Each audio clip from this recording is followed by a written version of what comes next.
Alô, alô, saudações, me escutam? Deem um ok para mim, por favor, no chat. Aí, Eduardo já me deu um ok aqui. E agora tem também esses emojis, essas reações aí, melhor ainda, né? Escutam, ótimo. Muito bem, então, chegamos aqui no nosso segundo e último dia, nesse nosso curso, cuja meta é trabalhar os fundamentos da gratuidade no processo civil. Então, a gente viu na aula anterior muito da extração constitucional, da conexão com acesso à justiça. E agora, a gente já viu, gente, na minha conta aqui, eu vou disponibilizar os slides. Sempre é bom avisar isso, né? Vou disponibilizar os slides para vocês. Ontem a gente conseguiu ver até o slide 49. Olha que beleza. Tudo dando certo, então. Vocês vão ter aí mais ou menos umas 100 folhas aí de slide, um e-book praticamente. E espero que esses julgados, enfim, essas reflexões ajudem vocês, ok? Então, eu vou voltar aqui para o nosso material. Afinal, a gente tem bastante material e o tempo voando, né? Escapista que é. Então, vamos trabalhar aqui. Bom, então, primeiro, trabalhando esse ponto, quais são as despesas? Eu vou interromper um pouquinho o compartilhamento, gente, porque do jeito que fica aqui, eu não consigo ver o chat. Então, eu preciso colocar de uma outra forma.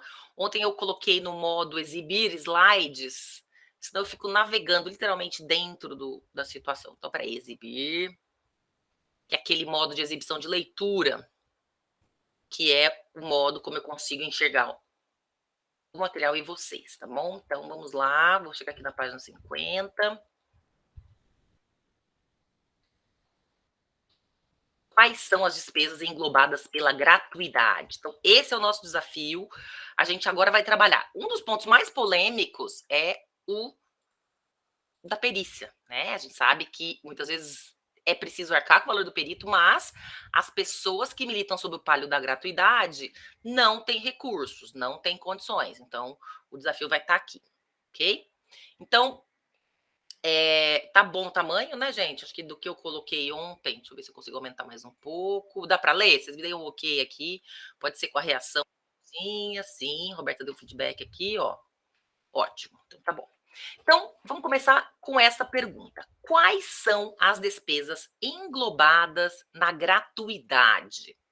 Esse é um ponto importante porque isso pode gerar dúvidas, embora o código tente ser claro a respeito disso no 98, parágrafo 1º do CPC. Então, temos lá taxas ou custas iniciais, aquelas que são destinadas ao Estado, têm, portanto, natureza tributária de taxa pela remuneração do serviço judiciário. O que a gente costuma dizer é que não há isenção. A gente fala em isenção do pagamento, até dei esse conceito ontem, mas tecnicamente alguns dizem que não há isenção, seria uma desoneração pelo adiantamento. Por quê? Porque a partida vai ter que pagar, vamos dizer aqui, né, as consequências dessa litigância. Ok? Então, aqui não costuma ter muita dúvida. Existe alta discussão a respeito disso, de que existe uma disparidade entre os estados em relação a esse ponto, e aqui no Brasil a gratuidade é uma forma de superar esse obstáculo econômico que vem a partir dessa taxa pela prestação do serviço judiciário, ok? Bom, vamos falar então agora de um dos casos que eu falei para vocês que é dos mais polêmicos, que é a referência a despesas com perícia e honorários do perito. Bem? Então, temos menção no 98, parágrafo 1º, incisos 5 e 6 do CPC. Quem deve pagar para a pessoa vulnerável economicamente, que não tem condições de pagar? Quem paga é o Estado ou a União, no caso da Justiça Federal, ok? Isso está sinalizado no 95, parágrafo 3º. Em São Paulo, existe um fundo especial de custeio de perícias, a FEP, dessa lei estadual de 2017. Então, a ideia é que os estados e a União, enfim, se organizem para fazer frente a esses pagamentos. Aqui no estado de São Paulo, porém, isso não é tão bem organizado como deveria. Então, o que a gente acaba tendo em relação ao Estado? Vamos dar um exemplo de uma demanda de uso capião, né, em que pessoas vulneráveis que moram ali naquele imóvel há 40 anos, querem o reconhecimento de que se tornaram proprietários por conta da posse mansa, pacífica e ininterrupta com o ânimo de dono. Eles vão demonstrar ali a ocorrência dos requisitos da ou do uso capião. Então, na hora de fazer, vamos dizer, uma perícia no imóvel para verificar aí se não tem área pública, para verificar metragem, muitas vezes as pessoas vulneráveis não têm o dinheiro, né, para comprar, para mandar fazer uma planta do imóvel, pode haver uma dificuldade em relação à perícia. Quem deveria pagar? O Estado, mas o juiz fica tentando, não quer parcelar, não quer um desconto. Então, isso às vezes perturba um pouco, porque o juiz fica insistindo no pagamento pelas partes, quando nem sempre isso é viável, ok? Vejam que interessante. Esse foi um caso julgado em São Paulo, em que a prova pericial foi requerida pelas duas partes, e a decisão de primeiro grau determinou o rateio dos valores no pagamento honorário do perito. Ora, aí a parte vulnerável econômica hipossuficiente recorreu e foi acolhida. Porque se a autora é beneficiária da justiça gratuita, a assunção dos honorários tem que ser feita pelo Estado. Então, essa decisão foi reformada. Okay? Então, eu trouxe esse caso para vocês porque eu vejo na prática que os juízes ficam tentando dar um desconto, parcelar, mas a grande verdade é que as pessoas realmente vulneráveis, aquelas que têm esse déficit completo, como eu disse, vivem com um salário mínimo, porque tem uma pessoa com deficiência na família, então é uma situação de vulnerabilidade extrema, por situação na saúde, essas pessoas não têm condição de parcelar em 10 vezes de 300 para pagar o valor do perito. Por mais que ele dê um desconto, olha, a perícia eu preciso do campeão ia ser de 6 mil, vou te dar um desconto de 50%, vou parcelar em 10. Obrigada, mas não dá. Mesmo assim, eu não vou tirar R$ 300 de um salário mínimo dessa família vulnerável para dar para o perito. Quem tem que assumir isso é o Estado. Então, como isso nem sempre é organizado como deveria, acabam os juízes pedindo para o perito da sua confiança, que faz perícias remuneradas, em outros casos, fazer gratuitamente quando tem um caso de gratuidade. De novo, não é esse o melhor jeito, porque fica uma coisa meio de pedido, meio que viola a impessoalidade. Então, para não desagradar o juiz, eu vou fazer. Não. O certo, a saída técnica, e o CPC cuidou disso, é o pagamento pelo Estado. Tudo bem? Esse aqui foi também um caso interessante, de uso capião mesmo, né? As agravantes, né, as partes autoras, beneficiárias da gratuidade, disseram que não tinham dinheiro, mas a decisão falou, não, tem que apresentar um croquis, um memorial descritivo e o levantamento planimétrico georreferenciado ao sistema cartográfico. O que a gente faz, gente, quando a gente está no caso de assistência judiciária, de gratuidade? A gente fala, excelência, se eu tivesse a planta do imóvel, eu juro que eu trazia, mas a parte não tem. Então, eu estou juntando a documentação disponível e estou requerendo uma perícia para que sejam aferidas essas condições referentes a este imóvel, ok? Então, foi isso que foi entendido aqui. Olha, a perícia detalhada vai ocorrer no transcorrer da instrução processual. Isso vai suprir a exigência. Seria impossível exigir das agravantes contratação de um profissional específico para elaborar esses documentos, considerando o fato de serem beneficiárias da gratuidade judiciária, ok? Então, todas as regras citadas aqui, elas vão impor ao Estado o custeio de todos os atos processuais, abrangendo inclusive a produção de prova pericial, como corolário de amplo acesso à justiça. Gente, esse é um caso de 2021, julgado em 2022, mas eu, na ciência judiciária, eu tenho recursos disso desde que eu entrei lá em 2005. Outro caso que poderia ser feito uma súmula, né, para dizer, tribunais, já falamos 10 vezes, os desembargadores poderiam dizer, primeira instância, pare de ficar mandando pagar quem não pode pagar. Parece que é um teste de sinceridade para ver se a pessoa é pobre mesmo. É pobre, acredite. Né? Então, é muito importante que acredite que é pobre, que foi bem deferida essa. Então, isso gera, olha que interessante, essa expressão que eu falei para vocês, gratuidade da justiça concedida integralmente. Justiça gratuita integral. Lembra? Gratuidade processual integral. Porque nós vimos que você pode ter uma gratuidade parcial. Então, o ideal é que fique bem claro, excelência, essa pessoa beneficiária aqui de um salário mínimo por conta, né, desse benefício previdenciário por incapacidade, só tem essa necessidade de gratuidade atendida se for integral. Porque senão você vai ficar aqui tentando, perdendo tempo do processo, o processo do pobre vai ficar que nem tartaruga, porque vai ficar tentando ver se sai um dinheiro, não sai dinheiro. Aqui é escassez, aqui é insuficiência de recursos mesmo, ok? Então, nesse caso aqui, né, a condutora do feito, a juíza, nomeou um perito particular e determinou que os honorários periciais fossem rateados entre as partes, sendo que a cota da parte beneficiária da gratuidade da justiça vai ser paga com recursos alocados do orçamento do Estado, limitado aos valores previstos na resolução 232 de 2015 e nesse decreto aqui do TJ Goiás, tá? Aliás, eu coloquei TJ São Paulo, mas não é TJ Goiás, aí que teve esse reconhecimento aqui. Então, é muito importante. Gratuidade da justiça concedida, reconhecida de forma integral. E aqui está dizendo, isso também se aplica ao cumprimento de sentença. Muito bem? Ótimo. Outro ponto interessante de despesas englobadas. Gente, só lembrando então aqui, se tiverem dúvidas, vão colocando no chat, tá bom? Se der, eu vou olhando e vou respondendo como eu fiz ontem. Se não, guarde aí no final, eu vou separar uns minutos para a gente poder trabalhar eventuais questões, ok? Bom, gente, depósitos previstos em lei. A gente sabe que para poder fazer jus à postulação em algumas situações, por exemplo, na ação rescisória, você precisa fazer um depósito. Ora, se isso não for dispensado para a pessoa hipossuficiente, ela nunca vai ter acesso à via rescisória. Por isso, então, a necessidade de que a lei fale, olha, os depósitos previstos em lei, né? E aí, com relação à caução para deferimento da tutela provisória, o CPC também previu isso. Mesma coisa, tem uma negativação indevida, um protesto indevido no nome dessa pessoa hipossuficiente. Aí ela precisa questionar, olha, inventaram aqui que eu teria deixado de pagar, mas eu nunca assinei esse título executivo, esse protesto é indevido. Ah, paga aí o valor do título. Não tem, então ela seria pega numa armadilha sem acesso à justiça. Então, isso eu já defendi, a gente, desde 2012, antes do CPC, porque senão você vai ter um acesso à justiça de forma mitigada, e não é essa a proposta.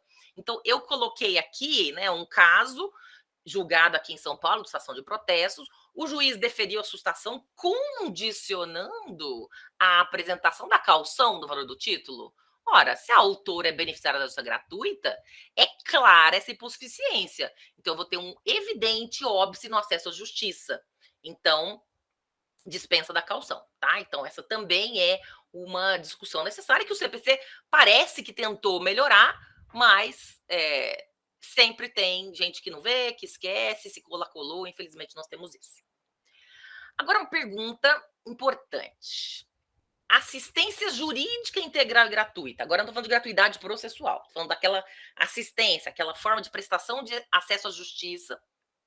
Então, assistência jurídica integral e gratuita, prevista na Constituição, inclui a realização de escrituras públicas nos cartórios, nas serventias extrajudiciais, como tabelionatos de notas? O que você acha? Posso fazer uma escritura de inventário num tabelionato de notas sob o palio da gratuidade? Posso fazer um divórcio sob o palio da gratuidade? Sim ou não? Isso está incluído? Ó, a Eliane já colocou que não. E aí, alguém concorda com a Eliane? Vou escrever aqui, sim ou não? Escrevam aí no chat para mim. A Alexandra já foi que não. E o não tá vencendo aqui. Ninguém do sim, gente? Vamos abrir uma divergência aí, votando no sim.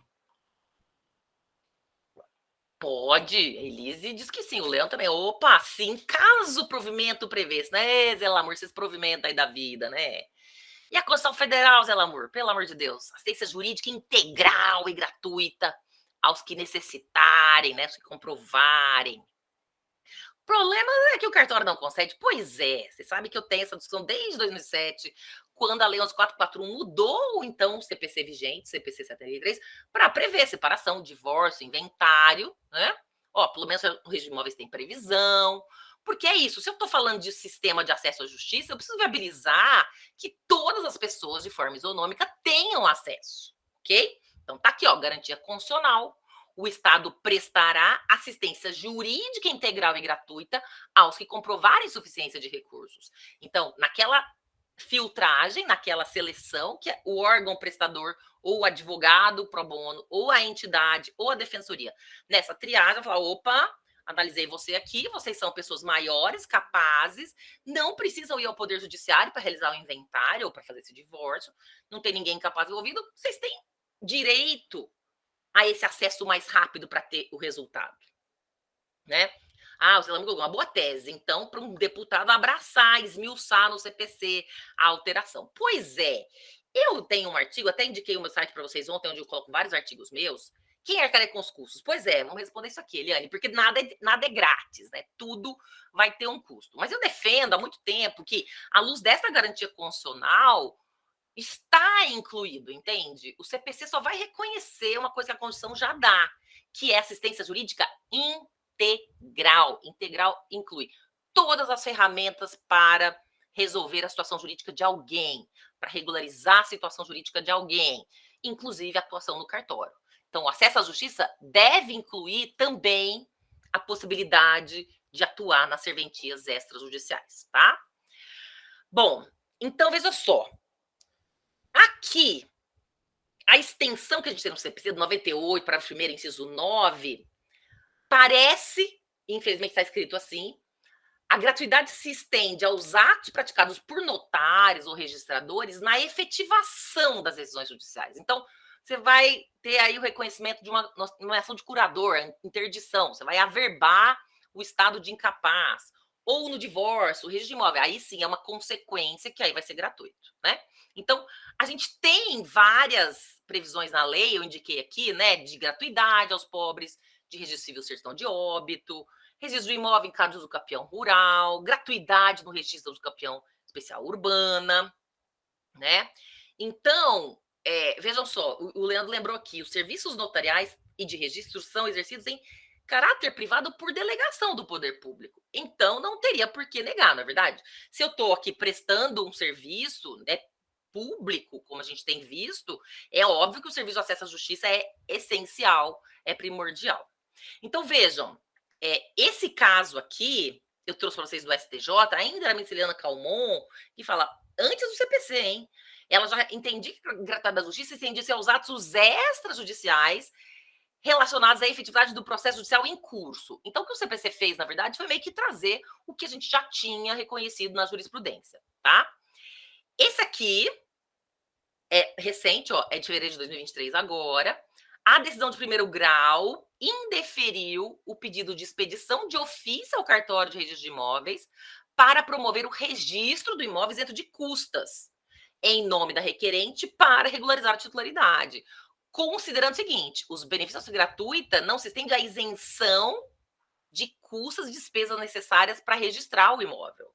Ora, o TJ indicou aqui esse inciso e falou, olha, eu preciso reconhecer que a jurisprudência caminha no sentido de que essa abrangência também serve para despesas e custas notariais e do registro decorrente do ato judicial. Então, o CPC caminha nesse sentido, embora pareça que ele tenha sido um pouco restrito. Então, é óbvio que sim, né? Aquilo que decorre de uma decisão judicial é meio mais óbvio, né? Agora, a minha dificuldade aqui é porque eu estou falando dos atos extrajudiciais, falando de fazer uma escritura lá, né?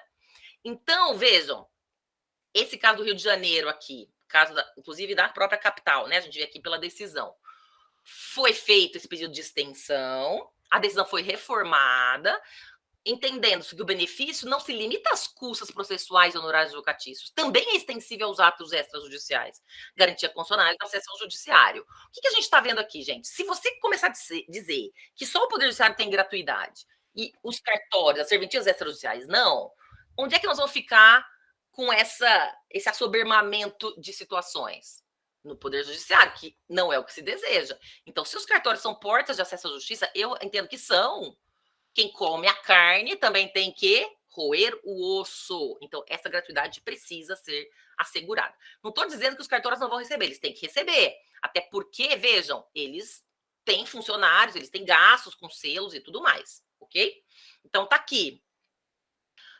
No mesmo sentido, um outro julgador também aqui, esse aqui é 2022, o anterior foi 2023, né? 22 também.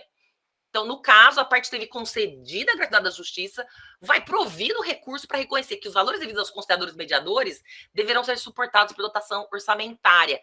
Tem isso aqui também, gente, em relação a conciliadores, né? Porque se existe a previsão de pagamento, mas não tem condições, a parte vai deixar de ter acesso ao Sejusc?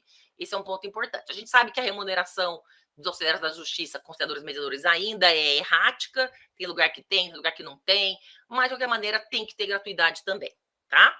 Então vamos lá. Aqui também a gente está falando de atos notariais essenciais para efetivação da sentença de procedência, né? Então aqui eu incluo no CPC. Aqui, gente, eu trouxe para vocês porque era um caso em que já houve uma tradução juramentada da certidão de casamento, era um caso, né, de pessoas de outros países, então era desnecessário o registro perante o consulado brasileiro na cidade em que realizado o casamento, né? Também não tem que impor a verbação nos Estados Unidos, até porque isso vai se fazer segundo as leis aqui. É um caso de Campo Grande, então eu trouxe para vocês verem essa discussão também, tá? Então, olha só, quando a gente vai pensar nos atos notariais que substituem atos judiciais, inventário e partilha extrajudiciais, previstos no 610 do CPC, separação e divórcio extrajudiciais, 733 do Código atual.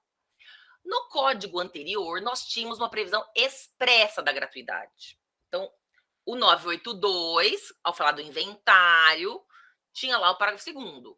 A escritura e os demais atos notariais serão gratuitos àqueles que declararem pobres sobre as penas da lei. Então, o CPC anterior veio melhor equipado e tinha isso. Quando foram fazer o 610, não repetiram. Por que não repetiram? Aqui eu vou contar para vocês uma fofoca jurídica. Fofoca, vai até entrar mais gente. Nossa, fofoca, brasileiro adora fofoca. Quem não, né? Todo ser humano gosta de fofoca. Dizem que quando o CPC estava em vigor, estavam analisando como que ia ser o 610, e aí começou aquele lobby, aquela negociação. Aí entrou, aí, né, uma turma negociando, e disse que falaram o seguinte, olha, vamos fazer o seguinte, a gente pode deixar a pobreza aqui garantida. Mas tem que constar assim: não havendo filhos incapazes nem herdeiros incapazes, as partes deverão ir ao cartório fazer esses atos de divórcio, de separação, de inventário. Ou seja, que irão tirar o poderão, que irão tirar a expressão de facultatividade e colocar a obrigatoriedade. A falar, ah, não, mas o acesso à justiça é uma escolha da parte, então tira a pobreza daí. Então, nessa negociação de como que ia ficar, tiraram a parte da pobreza. E aí veio a discussão, não tem mais esta gratuidade. Será mesmo? A lei precisa prever para que eu possa garantir que tenha? Ou eu posso extrair da Constituição? Vejam, a lei, o antigo artigo 1124A, que falava de separação e divórcio, também tinha um parágrafo 3º. Escritura e demais atos notariais seriam gratuitos nos termos da lei. A resolução 35 de 2007 do CNJ também veio explicar um pouco como que seria tudo isso, porque quando o CPC entrou em vigor, ninguém sabia como isso ia acontecer, e aí colocou a gratuidade, compreende escritura de inventário, partilha, separação e divórcio consensuais. Como contei para vocês, por conta dessa negociação aí política, de política judiciária e legislativa, acabou se não colocando expressamente, tá? Bom, aí nós temos as normas da corregedoria, vocês até falaram aqui, né? Vejam, artigo 80 das normas da corregedoria de São Paulo. A escritura pública e os demais atos notariais relativos à separação e ao divórcio consensuais, ao inventário e partilha serão gratuitos aqueles que declarem pobres sobre as cenas da lei. A obtenção da gratuidade dependerá de simples declaração dos interessados de que não possuem condições de arcar com os emolumentos, ainda que as partes estejam assistidas por advogado constituído.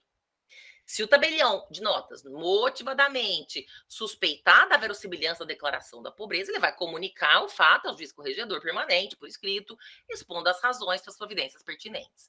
Então, a gente teve, vamos dizer, esse reconhecimento nessas normas, né? Então, não era para a gente ter tanta dificuldade.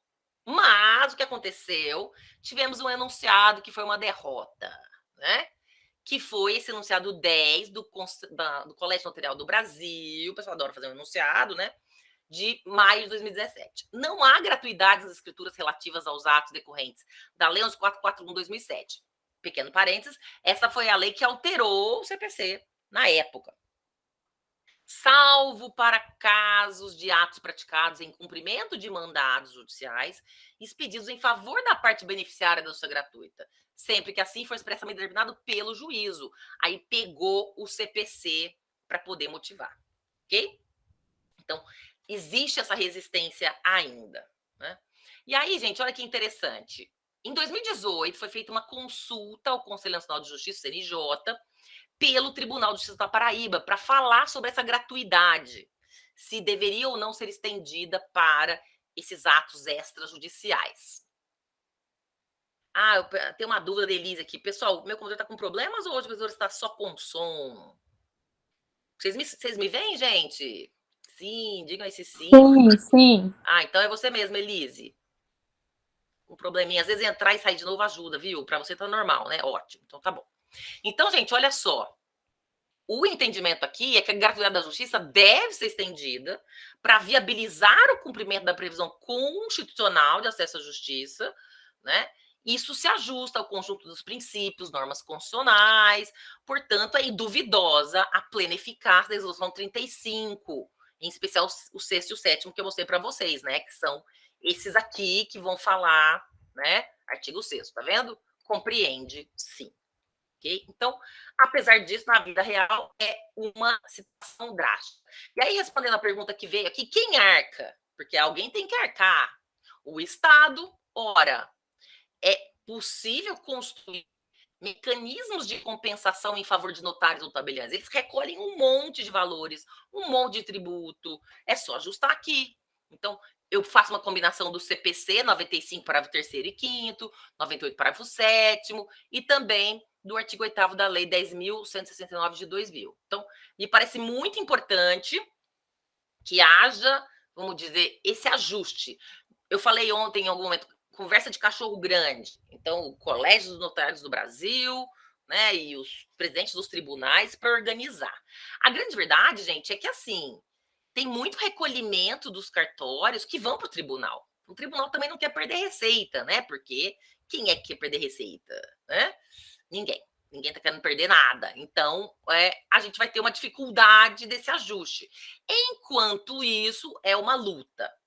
Já consegui ter casos da assistência judiciária em que eu fiz, encaminhei, levei, conversei e ele fez, mas também já tive casos em que não consegui fazer.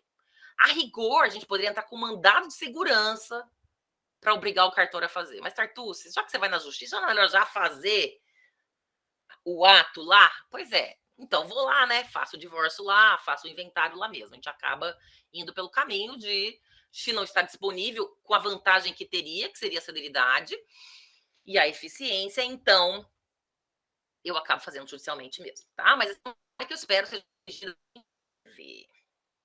Bom, então vimos que o 98, parágrafo 1º, traz o rol, a lista das despesas englobadas na gratuidade. Este rol é taxativo? O que vocês acham? É só o que está previsto ali no 98? Sim ou não? O rol, escrevam aí no chat, sim ou não? Não, né, Alexandra? A gente não tem, ó, a maioria. A gente, Claudemir também não, a gente não acredita muito nesse poder preditivo do legislador que sozinho vai conseguir pensar em tudo na vida que vai ser incluído, não é verdade? Pelo jeito, todo mundo que respondeu aqui.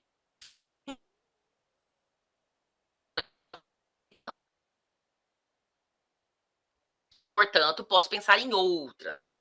Realmente vocês estão certos, prevalece a ideia, né? Exatamente. O Zé Lamor escreveu despesas fugutas. Nossa senhora, acho que o corretor automático te traiu aí, Zé Lamor. Vão ter outras despesas com nomes diferentes, é verdade, né? Então, honorários de leiloeiro, como falei, inventário e partilha extrajudicial, né? Lembrando que é uma desoneração do adiantamento, mas não exatamente da condenação ao pagamento de custas ou ônus da sucumbência. Então, vejam, a pessoa fala, ó, você não vai ter que pagar, mas se você for condenado, o valor das custas entra na sua conta. A gente vai ter a suspensão da exigibilidade, isso, futuras, exatamente, futuras, com nomes diferentes, né? Mas a ideia é a seguinte: vai que essa pessoa entra no Big Brother e ganha lá um valor, aí ela vai pagar uma despesa que ela tem, que ela causou, por isso pode ser que isso reapareça depois, né? A Eliane escreveu aqui: o problema da dotação orçamentária é que pode ocorrer o mesmo problema com peritos, porque a tabela imposta pelo CNJ é totalmente fora da realidade. O valor total é menor do que a hora técnica de um engenheiro, por exemplo. Isso acarreta demora, porque os peritos não aceitam a nomeação. Realmente esse é um problema, mas, gente, isso acontece em todo serviço público, né? E a tabela do SUS, que não é atualizada há um tempão? Se você for ver o que as Santas Casas, né? Santas Casas de Saúde, que são órgãos muito importantes no serviço público de saúde, elas estão com uma tabela completamente fora de cirurgia, vai pagar 800 pela cirurgia. Quê? Como assim? Elas gastaram muito mais. Então, esse é um problema sério de dotação orçamentária, de falta de atualização. Isso é um problema que a gente está aqui identificando na seara judiciária, mas que acontece praticamente em todo lugar onde há serviço público, essa desatualização acaba acontecendo, que é um problema de gestão. Dizem que o problema no Brasil não é um problema de falta de recursos, mas é um problema de gestão, ok? Gestão dos recursos existentes. Esse é um grande problema. Então, olha só, gente, a exigibilidade das verbas de sucumbência, ok? Se a pessoa beneficiária da gratuidade, hipossuficiente, perde o processo, ela é condenada. Só que a exigibilidade dessas verbas da sucumbência vai ficar suspensa por 5 anos. E caso haja uma prova da melhora da situação econômica do devedor, aí vai poder ser cobrado. Então, nesse prazo de 5 anos. Né? Então, o código fala, ó, não vamos deixar também uma dívida eterna aqui. Se em 5 anos ele tiver uma melhora, cobra, né? Vai que aconteceu uma melhora. Na minha experiência, eu nunca vi. Alguém já viu um caso, gente, desses que a pessoa melhorou, falou, opa, agora fica tranquila, pode cobrar. Na minha experiência, opa, seria bom, né? Leandro, já viu? Olha, está com que beleza, Michele. Nunca vi, né? Acho que o meu povo aí não está melhorando, né? Mas, enfim, é isso. A gente tem que ficar esperto, por isso que é importante que a clientela, enfim, a gente acompanhe o estado econômico, né? Se a prosperidade vier, a gente pode ter. Contou um precatório para o perdedor receber. Olha que beleza. Aí é bom, hein? Pesquisa frutífera, pediu a penhora. Opa! Então, gente, olha só. Aqui eu indiquei para vocês a responsabilidade pelos custos do processo. Eu tenho uma responsabilidade provisória, que é aquele adiantamento das despesas realizado pelo interessado ou requerente, indicado no 82 do CPC. E a definitiva, aqui entra a causalidade. Quem deu causa? Quem necessariamente fez com que o judiciário precisasse atuar? Você perdeu o processo, deu causa, você vai ter que pagar. Então, esse é o regime, né? Por isso a causalidade é um fator importante. Quando nos perguntam, eu quero entrar com uma ação mesmo assim. Então, só que é o seguinte, tudo tem causa e efeito. Então, a ida ao judiciário tem que ser vista sob esse prisma. Muito bem? Ótimo. Pessoa jurídica pode fazer jus ao benefício da gratuidade? O que vocês acham?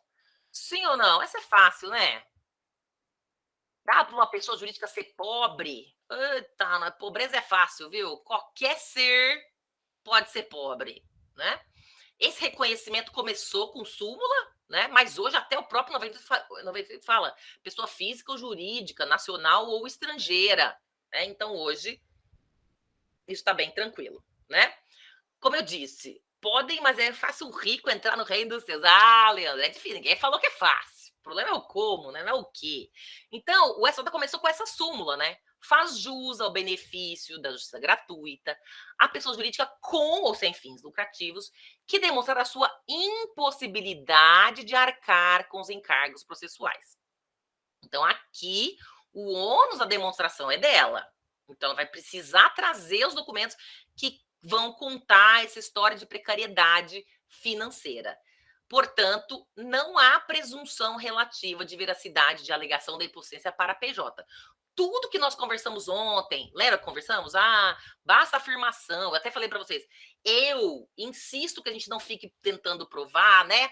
Porque se a gente ficar tentando provar, os juízes vai ficar mal acostumado. Depois vai cantar. Você me deixou. Nossa, não sou boa de cantar. Mal acostumado. Então, eu falei, não, a gente tem que lutar pela presunção relativa, senão o juiz vai ficar cada vez mais enjoado, querendo mais coisas. Aqui não tem essa conversa. O 98 parágrafo terceiro aqui, ele é claro ao trazer a presunção para a pessoa física. Então, aqui eu preciso demonstrar. Documentos como balanços, demonstrativos de resultado, declarações de imposto de renda, extratos, débitos trabalhistas, cobranças tributárias, o que for, né? O que você conseguir trazer conta bancária com resultados negativos, né, que são os extratos, ou quaisquer outros. Muito bem? Leandro colocou aqui, professora, pedi para uma empresa em 2 ações diferentes com os mesmos documentos. Um deferiu e outro não na mesma comarca. Pois é.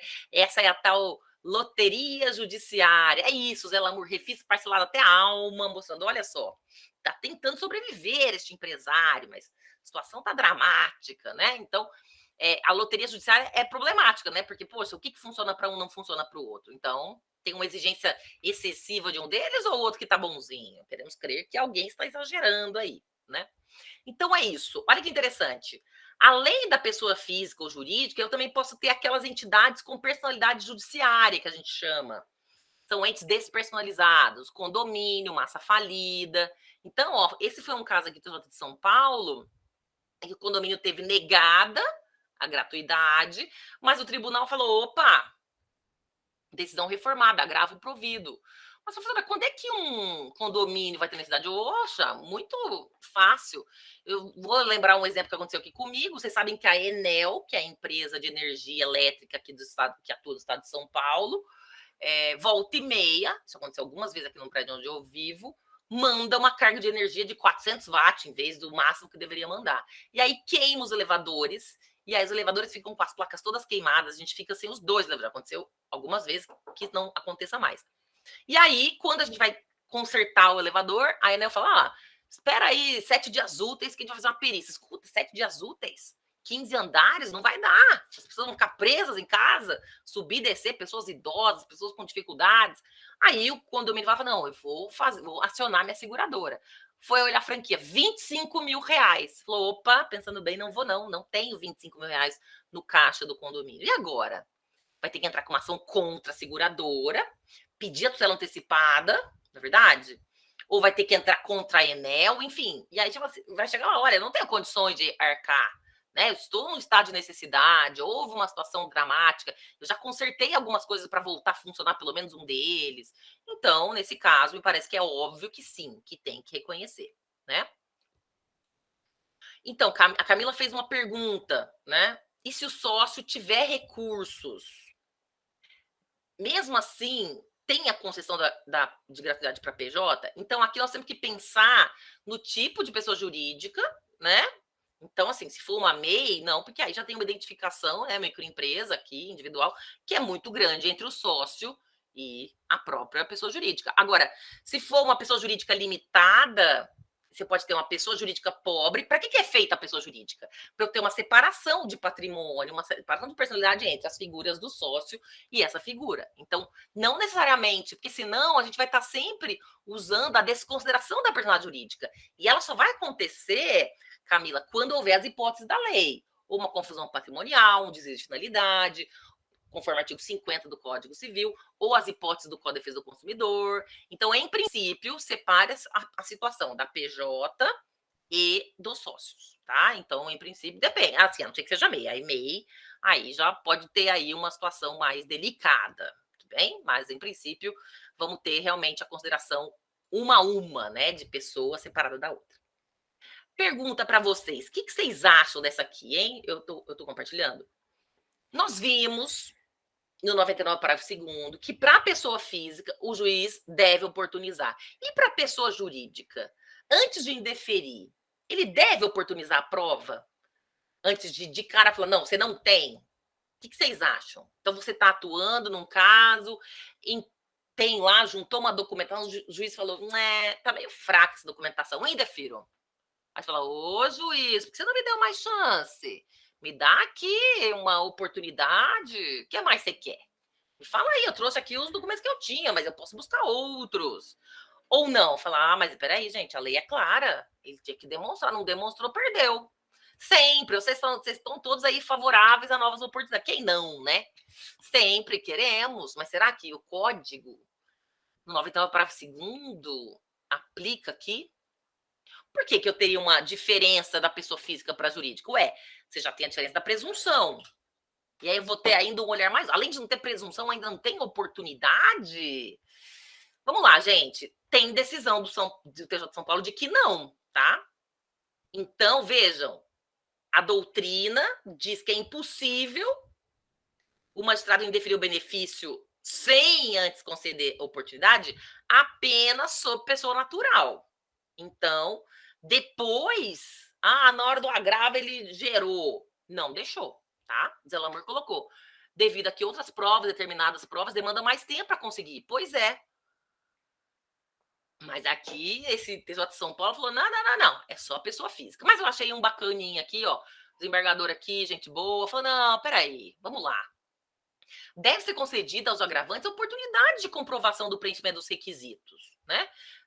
Vamos deixar a oportunidade dele trazerem a comprovação dessa necessidade da benesse, tá? Tanto pessoa natural como pessoa jurídica. Então, nesse caso, ele deixou. Então, enfim, a bola é dividida, vocês estão percebendo, né? Do TJ do Ceará, essa decisão aqui vai justamente enfrentar isso.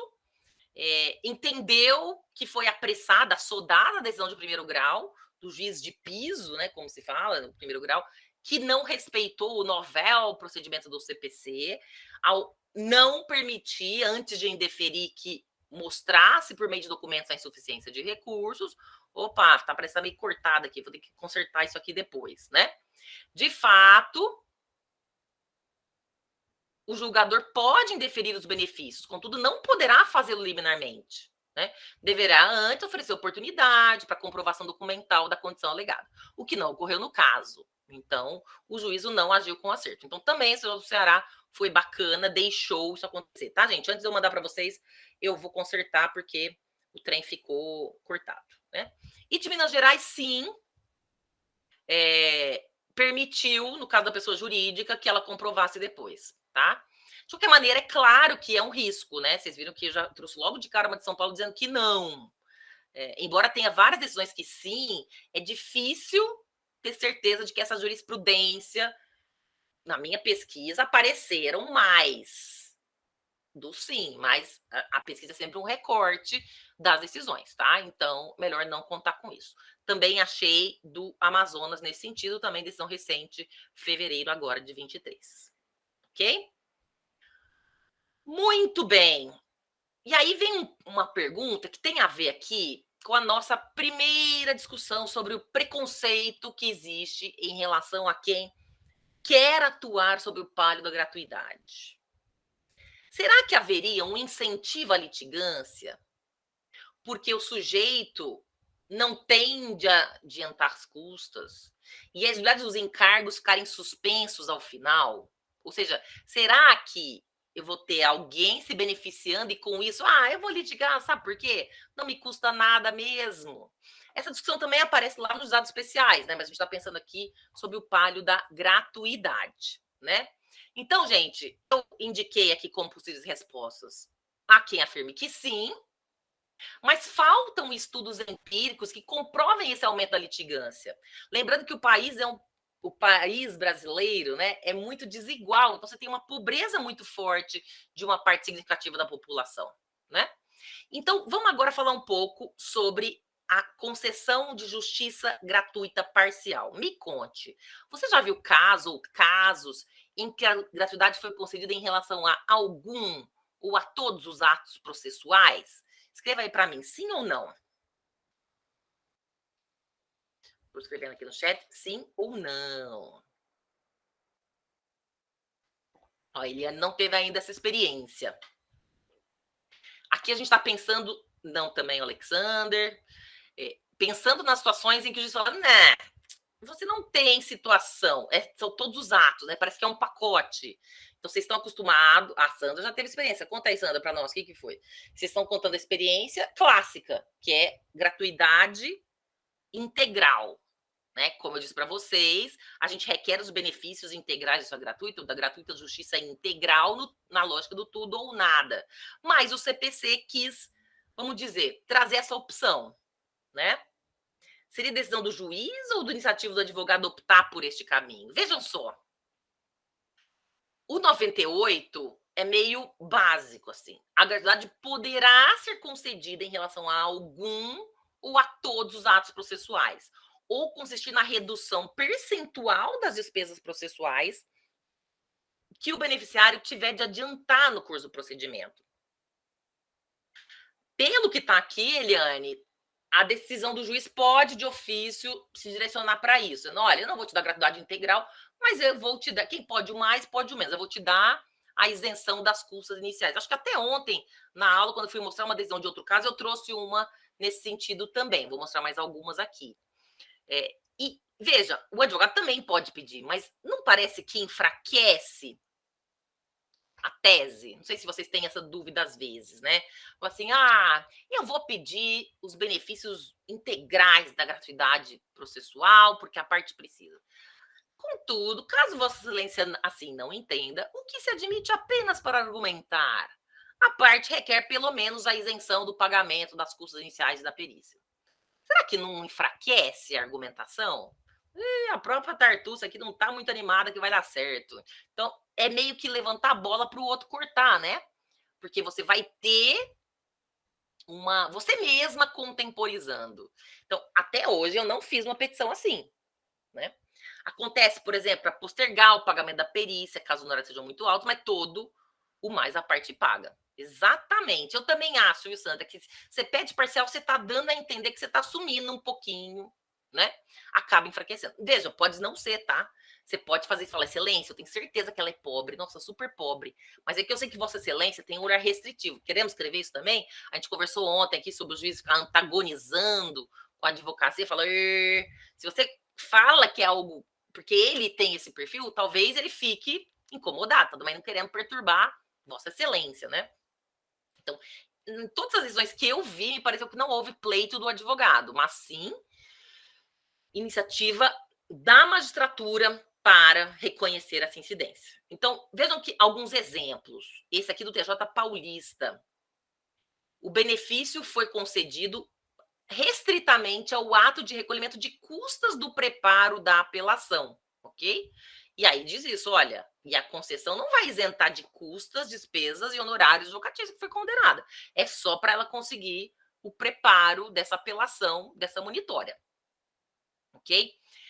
Aqui também, né? Foi um caso de leasing financeiro para adquirir um carro, a demanda era dos arredatários, a abordagem revisional, com a arguição da nulidade das cláusulas de avença, pedido de repetição de indébito, juízo de parcial procedência, né? E aí o parcial provimento só para relevar a despesa de preparo recursal. Desse cabe recurso, o problema aqui é que já está no TJ, né? Você vai ter que fazer um agravo interno, no limite você vai ter que levar isso para o STJ, analisar, e aí vai cair na súmula 7, tem que analisar o caso para saber. Em princípio cabe, sempre cabe recurso, a gente pode tentar corrigir, mas é difícil, né? Você conseguir. E aqui, gente, a gente conversou ontem sobre falta de fundamentação, né? Que às vezes o juiz usa uma decisão genérica em deferimento da gratuidade. Mas veja, o juiz resolveu conceder em relação a algum ato. Eu posso implicar com a fundamentação dele e falar assim, ô excelência, por que você me deu só isso? Embargo de declaração. Filho, a lei traz outro critério. Olha que porcaria. O 98 é criticável porque não tem. A critério de quê que o juiz vai conceder só em relação a algum ou alguns? Ou vai dar uma redução percentual de quanto? Acabou ficando muito jogado o 98, concorda? O juiz é omisso na fundamentação porque ele tem que fundamentar, mas eu queria entender, excelência, gostaria de entender por quê. O CPC 98 fala que eu posso, eu entendi que era o caso. Tá, mas por quê? O que exatamente nesse caso? Segundo embargo de declaração, multa, hein? Protelatória essa sua conversa aqui. Então, esse é o problema. O próprio código não ajuda muito, porque ele não é, vamos dizer, exigente, ele não traz os pressupostos e fica, então, um pouco aberto demais, e aí fica complicado, né? Esse aqui também foi um caso de PJ, né?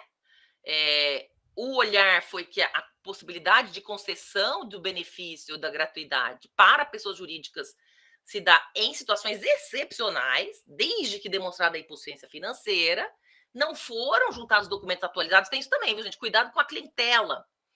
Porque, na verdade, fala, veja bem, documento aqui de um ano atrás. Pô, mas um ano atrás tá na pandemia ainda, na terceira onda, agora já deu uma arrefecida, né? Não tem atual, isso aí deu errado aqui, ó. Aí, no final das contas, deixou só para distribuição da ação. Mas é possível nova apreciação se vierem documentos atualizados devidamente assinados por um contador. Concorda aqui também que a própria pessoa jurídica não se atualizou, na verdade, não se ajudou ao deixar de atualizar. O Zé Lamour escreveu, e é verdade, é aberto demais. Poderia ser tipo um artigo 85 sobre honorários, ou seja, dava para colocar várias hipóteses aqui. Né? Será em relação a algum, quando ficar evidenciado que o valor é um não sei o quê. Mas aí, de novo, vai ter que explicar muito bem. E não foi isso que o legislador fez. Então, isso gera esse monte de decisão também pouco fundamentada. né? Aqui é mais um, apenas da. Esse aqui foi uma reclamação, né? Porque o juiz deferiu só a parcial, e aí, com base na presunção, então, falando, não, isso aqui deve ser integral. Eu faria o recurso desse aqui. Se eu tivesse num caso atuando, o juiz falasse, Tartu, você nem sabe quando vai ser a perícia. Dá licença. Vou te dar só os iniciais. Eu ia gravar, excelência. Não, pelo amor. Já sei que depois vai querer o juiz que eu fique pagando perícia em 10 vezes que não tem. Então, eu recorreria aqui para ter o benefício integral. Acho que é importante a gente assegurar que o acesso à justiça possa ocorrer sem tanto susto, tá? Esse outro aqui vai dizer, olha, a decisão concedeu apenas para despesas processuais diferentes de custas. Você vai pagar custas ou taxas, né? Mas honorários de perito, emolumentos, aqui você vai ter que pagar. E no final das contas, de novo, né? Falou que aqui teria que oportunizar, antes de indeferir, que ele deveria dar essa oportunidade para as partes. Muito bem? Essa outra decisão, afirmação de miserabilidade jurídica. Então, de novo, miserabilidade jurídica eu acho demais. A gente viu ontem que o código fala em insuficiência de recursos. A gente pode falar em hipossuficiência, né? Pobreza, mas miserabilidade parece que já se empolgou, né? Aqui, gente, o autor também tem um provento de aposentadoria de 2 dígitos, 11.227. Aí entendeu-se que isso não se coadunaria, né? Mas olha que interessante, lá no Rio tem isenção de custas, porque essa lei estadual 3.399 diz que quem é maior de 60 anos e recebe menos de 10 salários mínimos mensais tem essa isenção. Olha que interessante. Então, no final das contas, né, o recolhimento por hora foi restrito à taxa judiciária. Então, acho que esse acordo também é legal para a gente lembrar da realidade local. Pode ser que no estado tenha alguma regra contemplando algo interessante para pessoas com deficiência, para pessoas, enfim, que tenham alguma necessidade de diferenciação. Muito bem? Desembargador do Maranhão. Pois é, Eliana, ontem foi compartilhado aqui no chat um caso, um desembargador do Maranhão que conseguiu gratuidade. Aqui na capital paulista também já teve, viu? A gente teve um caso em que o desembargador presidente do TJ moveu uma demanda e pediu a gratuidade. Foi deferida? Você fala, oi, mas o desembargador presidente não é o conceito de vulnerável que a gente está acostumado, na verdade. E no final o tribunal manteve. Então, esse tipo de decisão é bem ruim, porque mostra uma seletividade indevida e desprestigia a própria justiça com esse tipo de decisão. Mas, infelizmente, né, são exceções também. E agora vamos falar de parcelamento ou modulação. São duas expressões para retratar a mesma coisa. Você já viu o caso em que o juiz concedeu direito ao parcelamento de despesas processuais que o beneficiário tinha de adiantar no curso do procedimento? Responda aí no chat, sim ou não? Já viu? O juiz fala, olha, já viu vários aqui em São Paulo, né, Tiago? Aqui em São Paulo eu já vi em uso capião, aqui em São Paulo o pessoal dá me empolgado, já viu também. Aqui está mais dividido, alguns dizem que não, a Sandra já diz assim, a Patrícia também. Então, esse aqui, parcelamento, gente, vamos lá, o Brasil é o país da parcela, né? Vocês sabem que o único free shop do mundo, aquelas lojas, né, de importados que a gente compra no aeroporto de Guarulhos. Sabiam que Guarulhos é o único free shop do mundo que vende em parcelas? Em outros países não existe essa cultura como existe aqui. Então, o Brasil é o país da parcela, né? Também é o país de um grande endividamento, né? A gente tem figura de superendividamento, mas assim, é uma forma de acessar. Tudo bem que está com juros embutidos, né? Minha mãe, ela é dona de um negócio em Minas, vai falar, sempre que você vai comprar, você pega o desconto à vista. Parcela em 10 vezes, tá? Mas à vista é quanto? Não, mesmo valor. Então, vou pagar em 10. Por quê? Porque já está embutido. Agora, se você tirar um pouco, e aí ela sempre consegue, né? Aí, quando consegue um desconto, ela agora faz em 3. Meu Deus do céu, mas já tirei, você quer que faz em 3? Ela é uma negociadora, ela fica lá tentando, às vezes dá, às vezes não dá, né? Aí, parcelou em 3 vezes, o Leandro tá contando aqui no chat. O processo só andou depois de pagar tudo. Eita, nós. Esse é o problema, né? De novo, você tá empacando o sistema, dando mais importância para o pagamento do que para a própria situação, né? Exatamente. Se suspende o processo, não ajuda em nada. Não tem previsão legal para suspensão, tá? Me parece mais uma falha, mais uma implicância indevida em relação a isso, né? Então, também, olha como ficou aberto, né? Não, nesse aqui não. 98, parágrafo 6º. Gratuidade parcial ou modulação do benefício. Conforme o caso, o juiz poderá conceder direito ao parcelamento de despesas processuais que o beneficiário tiver de adiantar no curso do procedimento. Conforme o caso,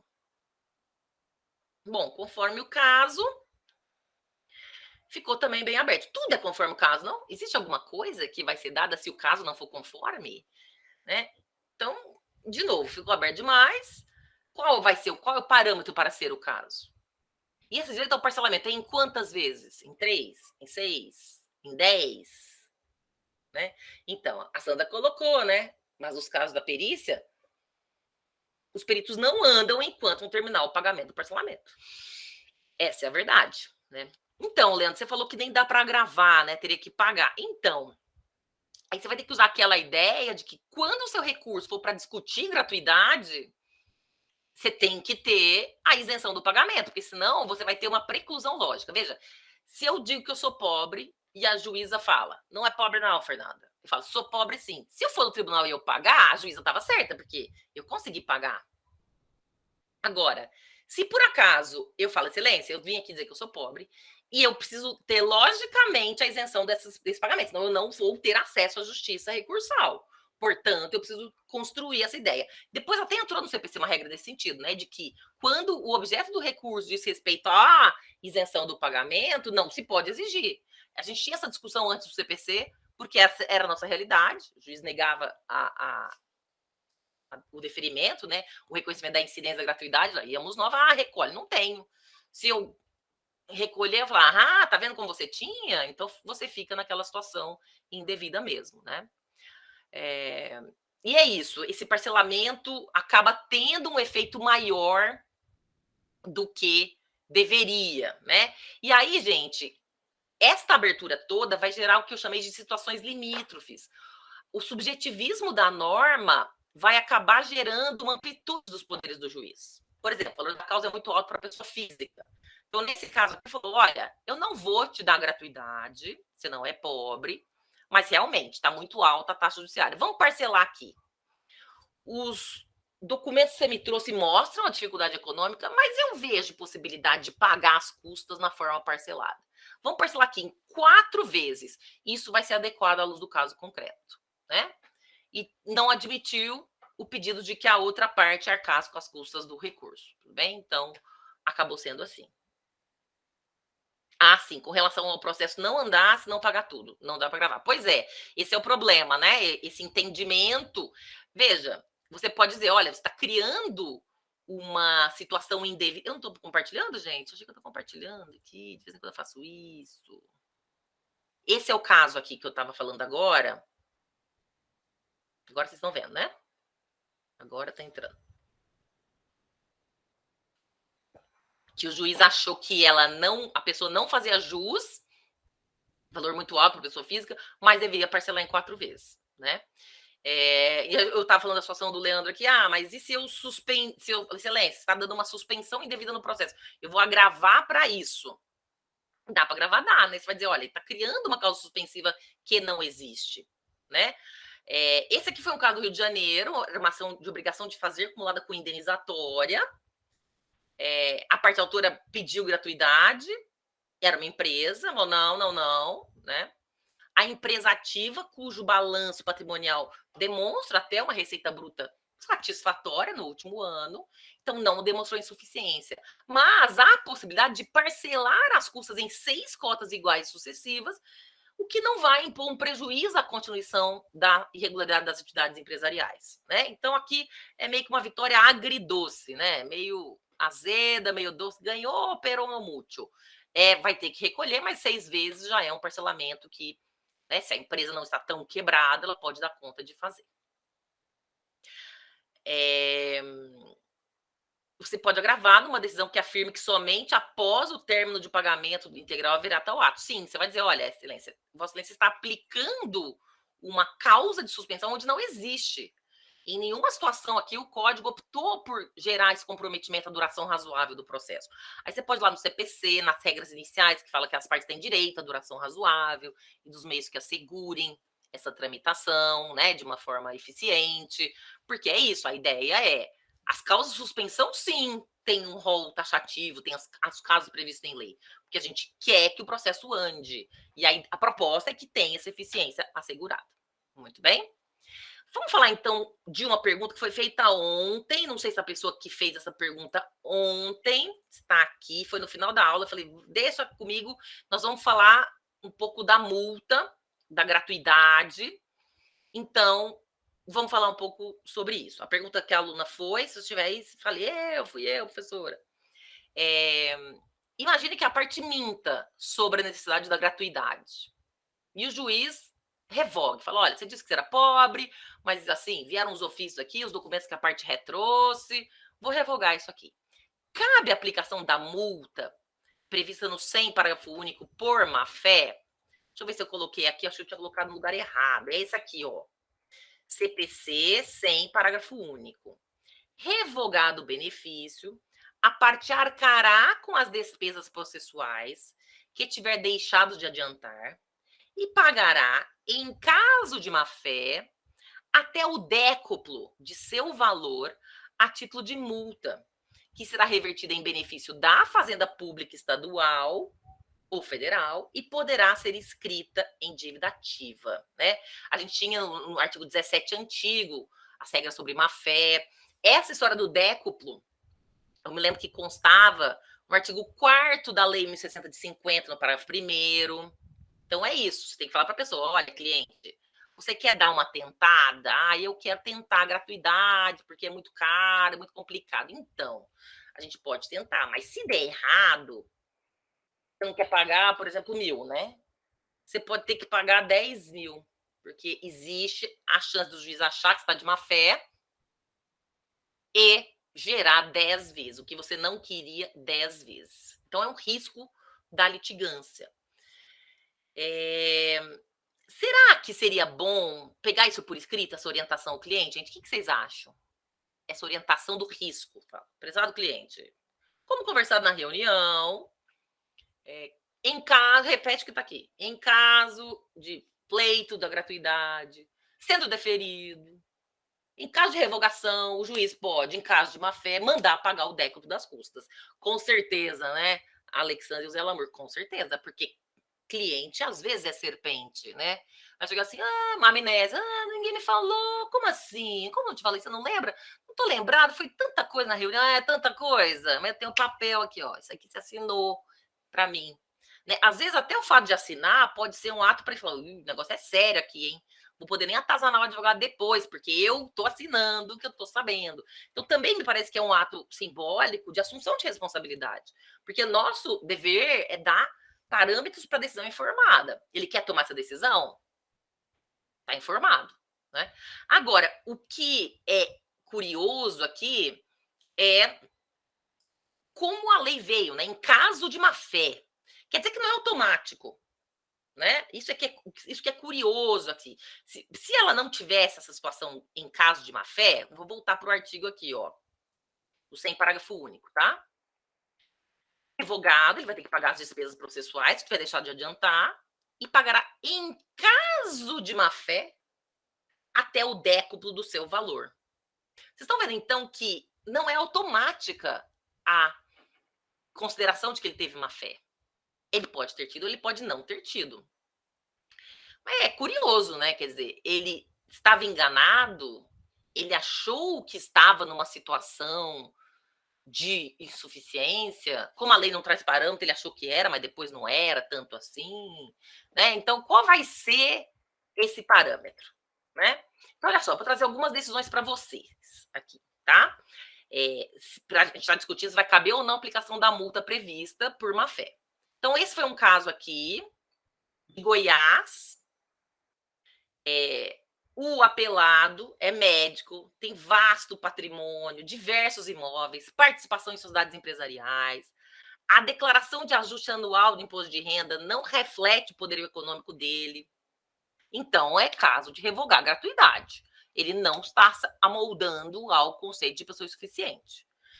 Aí, em razão da revogação, ele vai ter que arcar com as despesas processuais que deixou de adiantar ao longo do processo, a parte inicial do 100 caput. Mas a despeito de não fazer jus à gratuidade, não restou demonstrada a má-fé, caracterizada pelo intento de ludibriar o judiciário. Daí, a inviabilidade de aplicar a multa até o duodécuplo do valor das custas iniciais. Aqui, gente, fica meio complicado, né? Se o médico tinha tudo isso e declarou pelo seu advogado que ele era pobre, qual será que seria, né, para esse juiz, para esse desembargador, o elemento para provar a má-fé? Ele não foi desleal? Porque pensem na má-fé como deslealdade. Ele só negou informação. Ele, veja, o próprio fato de ter uma declaração de ajuste anual de imposto de renda que não reflete o poder econômico, para mim já é mais um elemento que demonstra que ele não é muito, vamos dizer, acostumado a ser plenamente verdadeiro nas declarações que ele faz na área pública, na verdade. A Eliane perguntou aqui se o advogado pode ser corresponsabilizado. Então, Eliane, quando a gente vai ter as discussões sobre má-fé, existe uma alta discussão sobre a atuação advocatícia. A rigor, advocare é dar voz. Então, a resposta é não. A parte é responsabilizada, porque o juiz, a advogada deu voz ao que o cliente queria. Em casos excepcionais, você pode responsabilizar o advogado. Por exemplo, casos excepcionais mesmo. Eu vi um caso uma vez, processo físico ainda, em que o advogado pediu uma liminar no primeiro grau, foi indeferida, ele recorreu com agravo ao tribunal e ele forjou uma decisão diferente daquela de primeiro grau. Olha o picareta. Ele falsificou o documento. Esse aí fala a verdade. Esse é bandido, hein? Ele forjou uma decisão diferente para dizer que é absurda e o tribunal deu a liminar. E aí, quando chegou no primeiro, eu falei, mas eu não tinha essa decisão não é minha. Ele enganou o tribunal. Aí, esse caso, ele foi corresponsabilizado, porque concorda que se ele pegou uma decisão ali, já tem um elemento técnico, ele não sabia que aquela decisão não estava nos autos? O cliente que deu para ele? Ou foi ele que forjou? Mas concorda que é um caso aberrante? Ele praticamente falsificou um documento público, né? São casos assim. Em princípio, a advocacia não responde, né? Porque é a pessoa falando por meio do advogado. Então, é sempre a pessoa mesmo, né? Professor, o Zé Lamour perguntou: todas aquelas hipóteses, inciso 1 ao 7 do artigo 17 do CPC antigo, deixaram de ser fato gerador de má-fé? Acho que eles só mudaram de lugar no código, não foi, Zé Lamour? Eles foram agora por quê? Para 84? Agora esqueci o número. Mas me parece que houve praticamente uma mudança de local. Continua a haver, né? Não mudou muito o cabimento. Né? Mudou, por exemplo, algumas interpretações foram mudadas, mas não mudou tanto assim. Então, é 80, isso, Claudemir, mudaram para praticamente. E tem um outro artigo, além do 80, tem um outro que fala dos deveres das partes, dos advogados, que também tem ali umas condutas que vão acabar, né, sendo vistas assim. Então, a pergunta que eu deixei aqui para cima, que é da Sandra Duarte. Não. Quem que fez uma pergunta aqui? A Sandra Duarte perguntou 21. Professor, o que acha de alguns juízes estarem exigindo que a parte apresente declaração do registrato? Não sei o que é esse registrato, não. Deve ter sido um problema do seu corretor aí que fica um registrato. Eu não sei, do registrador, será? Faz a pergunta. Escreve de novo, Sandra. Do registrato do Bacen, eu não tive ainda essa experiência. Registrado do Bacen, não sei, mas de onde ele tirou isso? Qual é o fundamento para ele pedir registrato do Bacen? Parte brasileira. Não sei, porque não conheço essa. E tá vendo? Tá vendo? Eles inventaram um documento novo aí pra gente ficar exigindo. Não existe previsão legal, né? Você tinha uma decisão, Sandra? Fala para nós aí se o juiz fundamenta por acaso, qual é o fundamento para poder colocar. Relação das contas. Tá, mas é um absurdo, né? Imagina. Registrato. Tá, colocou aqui o login. Vou voltar aqui para as nossas questões aqui. Vou mostrar mais alguns acórdãos para vocês, que é essa história da má-fé do sem parágrafo único, tá? Consta até chaves de Pix, pelo amor de Deus, que é uma lista de tudo que a pessoa tem, né? Pelo que eu tô entendendo aqui desse registrado que você mandou. Pois é, fala sério. Olha só, esse foi um caso aqui de São Paulo. Pessoa natural teve revogada a gratuidade. Os documentos indicam que a agravante não se enquadra na miserabilidade. O benefício da gratuidade não é instrumento geral, e sim individual. Foi indeferido. Recolhimento em triplo das custas que deveria ter adiantado o embargante. Lembrando, né, gente, o sem parágrafo fala até o décuplo. Aquele que colocou o triplo. Não, descabimento. Não foi evidenciada a má-fé. A inteligência do sem parágrafo único. Então, tem vários precedentes. E aqui, esse caso é do interior de São Paulo, tá na BI. Aqui a gente cai no problema que é da própria filtragem do que é má-fé. Nas asas da ampla defesa, eu posso ir até onde? Né?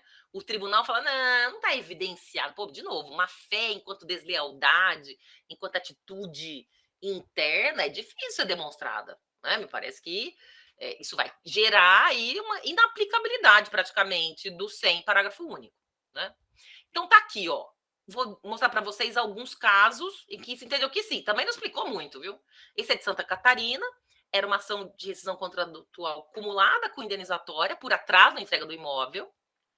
Houve pedido de revogação de gratuidade da justiça, de aplicação de multa por litigante de má-fé nas contrarrazões. Houve, gente, uma simulação da real condição financeira pelos recorrentes. E aí a má-fé foi constatada, tá vendo? Quando você simula, quando você altera a realidade dos fatos, aí fica mais evidente, né? E aí o recurso foi conhecido e foi negado, ok? Aqui também, do TJDF, presentes elementos de prova em sentido contrário à declaração de hipossuficiência pela parte, o indeferimento do pedido de concessão dos benefícios da gratuidade da justiça deve ser mantido. Foi comprovada nos autos a grande disparidade entre a renda e o patrimônio declarado judicialmente, e aquela que se evidencia na instituição processual. Então, é correta a decisão que revogou o benefício concedido com a aplicação da multa por má-fé, ok? Então, também caso em que foi reconhecida aí essa situação, né? Aqui não explica muito, né? Só diz que se não evidenciada a situação da hipossuficiência alegadamente evidenciada, existindo elementos que denotam a falta dos pressupostos legais, tem que indeferir, é inarredável. Se a parte litiga de má-fé ou pleitear a gratuidade, é a própria a sua condenação ao pagamento da multa em favor da fazenda pública, né, no sem parágrafo único. Cabendo a sua adequação em valor razoável proporcional. Então, lembrando disso, né, até o décuplo. Então, esse razoável proporcional vai depender do juiz. Vimos um caso em que foi 3 vezes, mas pode ser até 10. Agora, uma pergunta para vocês aqui. Cabe deferimento implícito?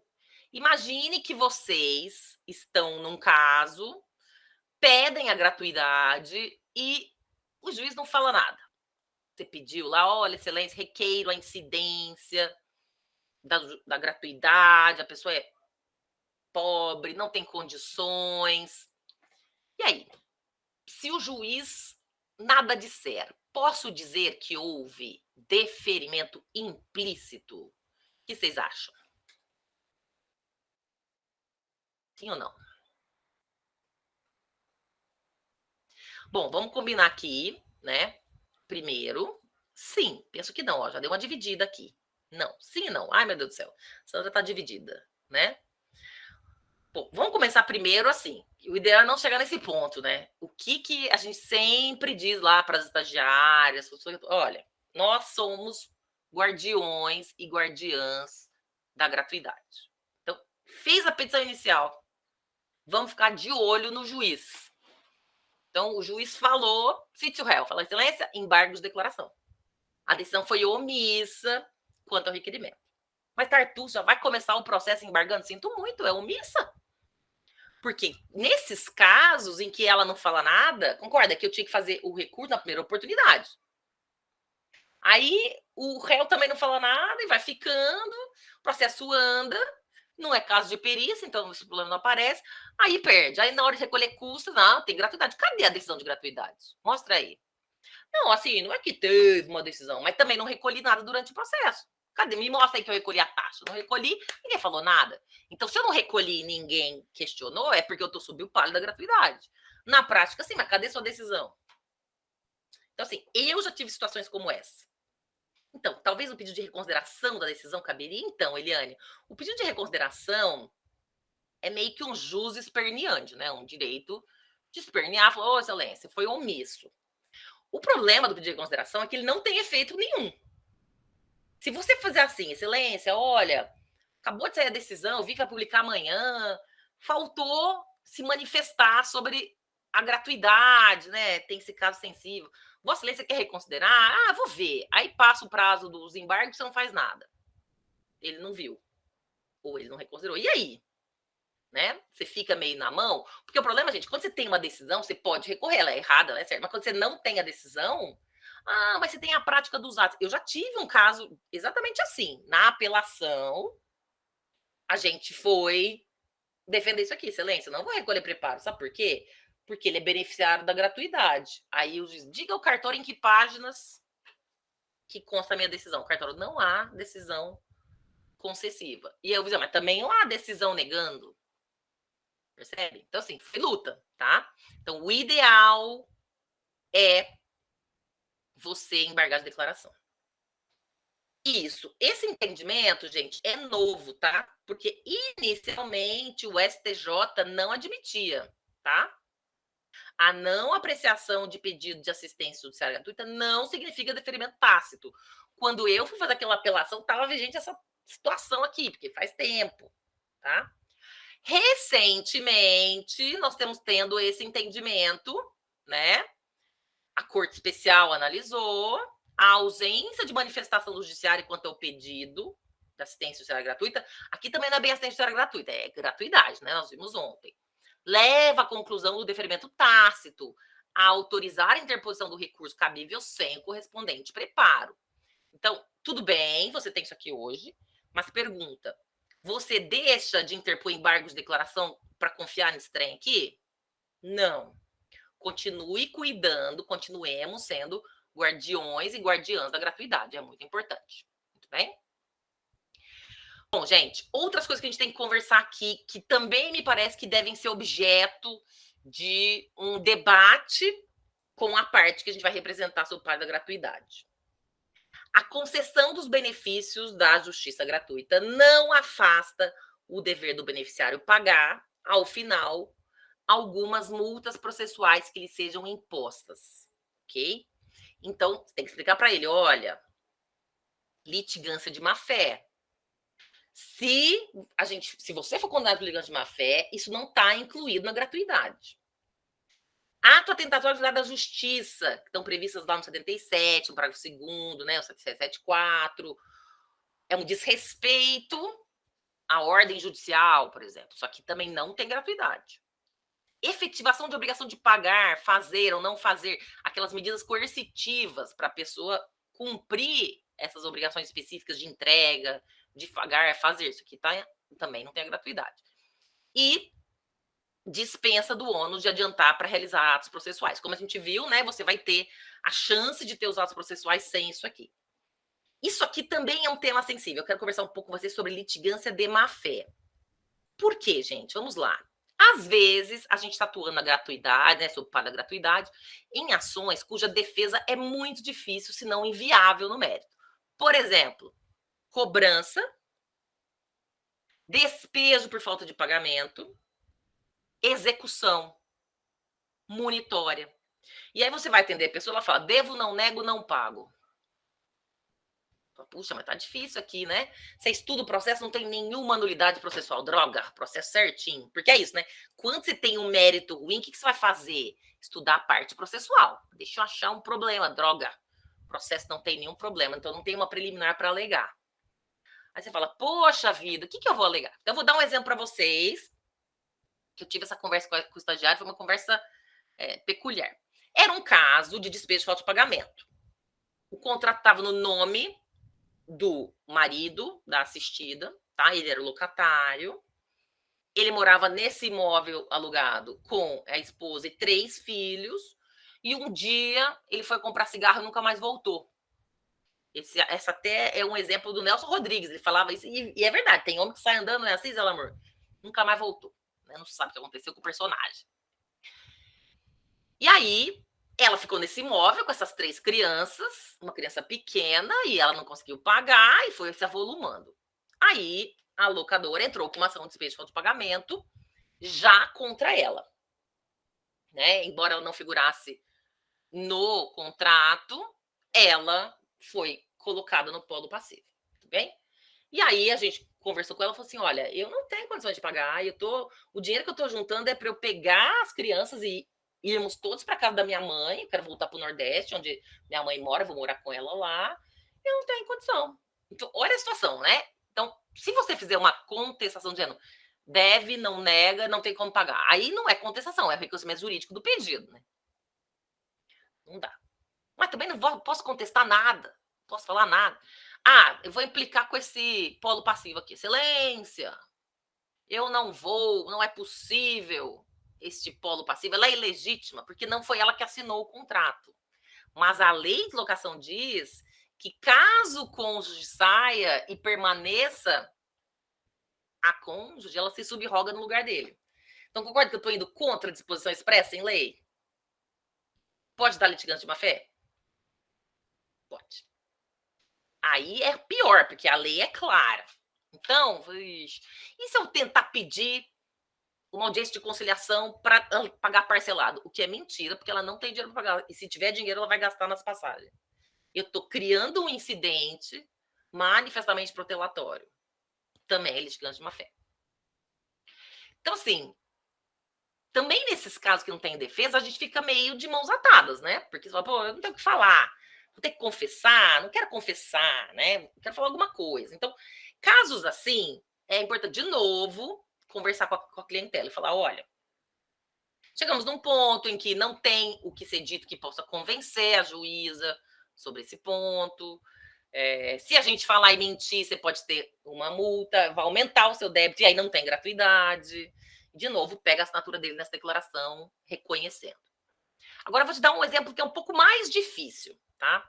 Imagina um caso que você está defendendo um locatário, ele está sendo também despejo de autopagamento com cobrança, ele não pagou. Ele conta o seguinte: olha, doutora, doutor, eu entrei no imóvel e 3 meses depois começou a ter um vazamento horrível no telhado. Eu falei com o locador, ele falou: problema seu, não tem saber. Aí, em vez de pagar aluguel para ele, o que eu fiz? Perder o telhado. Porque a obrigação do telhado é do dono do imóvel, né? E ele não consertou. Então, eu fiz as benfeitorias necessárias e não paguei para ele. Eu investi no imóvel, tá? Aqui os recibos, etc. Essa é uma defesa protelatória? Não, né? Faz sentido, concorda? Porque tem tudo a ver. É tipo uma exceção de contrato não cumprido. Você não cumpriu o contrato, a obrigação de me fornecer um imóvel apto a viver de uma forma adequada. Eu também não te paguei e investi no imóvel. Mas bem, existe um entendimento aqui em São Paulo de que essa argumentação não é cabível na ação de despejo. Então, se o locatário tinha problemas, ele tinha que ser notificado e resolvido numa ação própria. Ele não devia ter deixado de pagar o aluguel e discutido aqui. Então, tem vários acordos nesse sentido. Eu até me lembro que a gente tinha um caso exatamente assim na assistência judiciária. Eu falei, poxa, mas esses juízes são. Por que eu não posso discutir aqui? Eu não estou discutindo o final dessa relação. É uma situação de ajuste, não foi correta a atuação aqui. Vamos resolver tudo.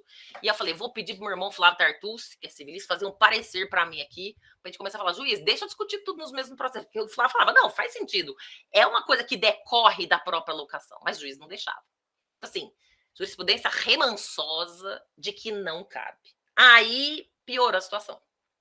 Se tem vários acordos dizendo que não cabe,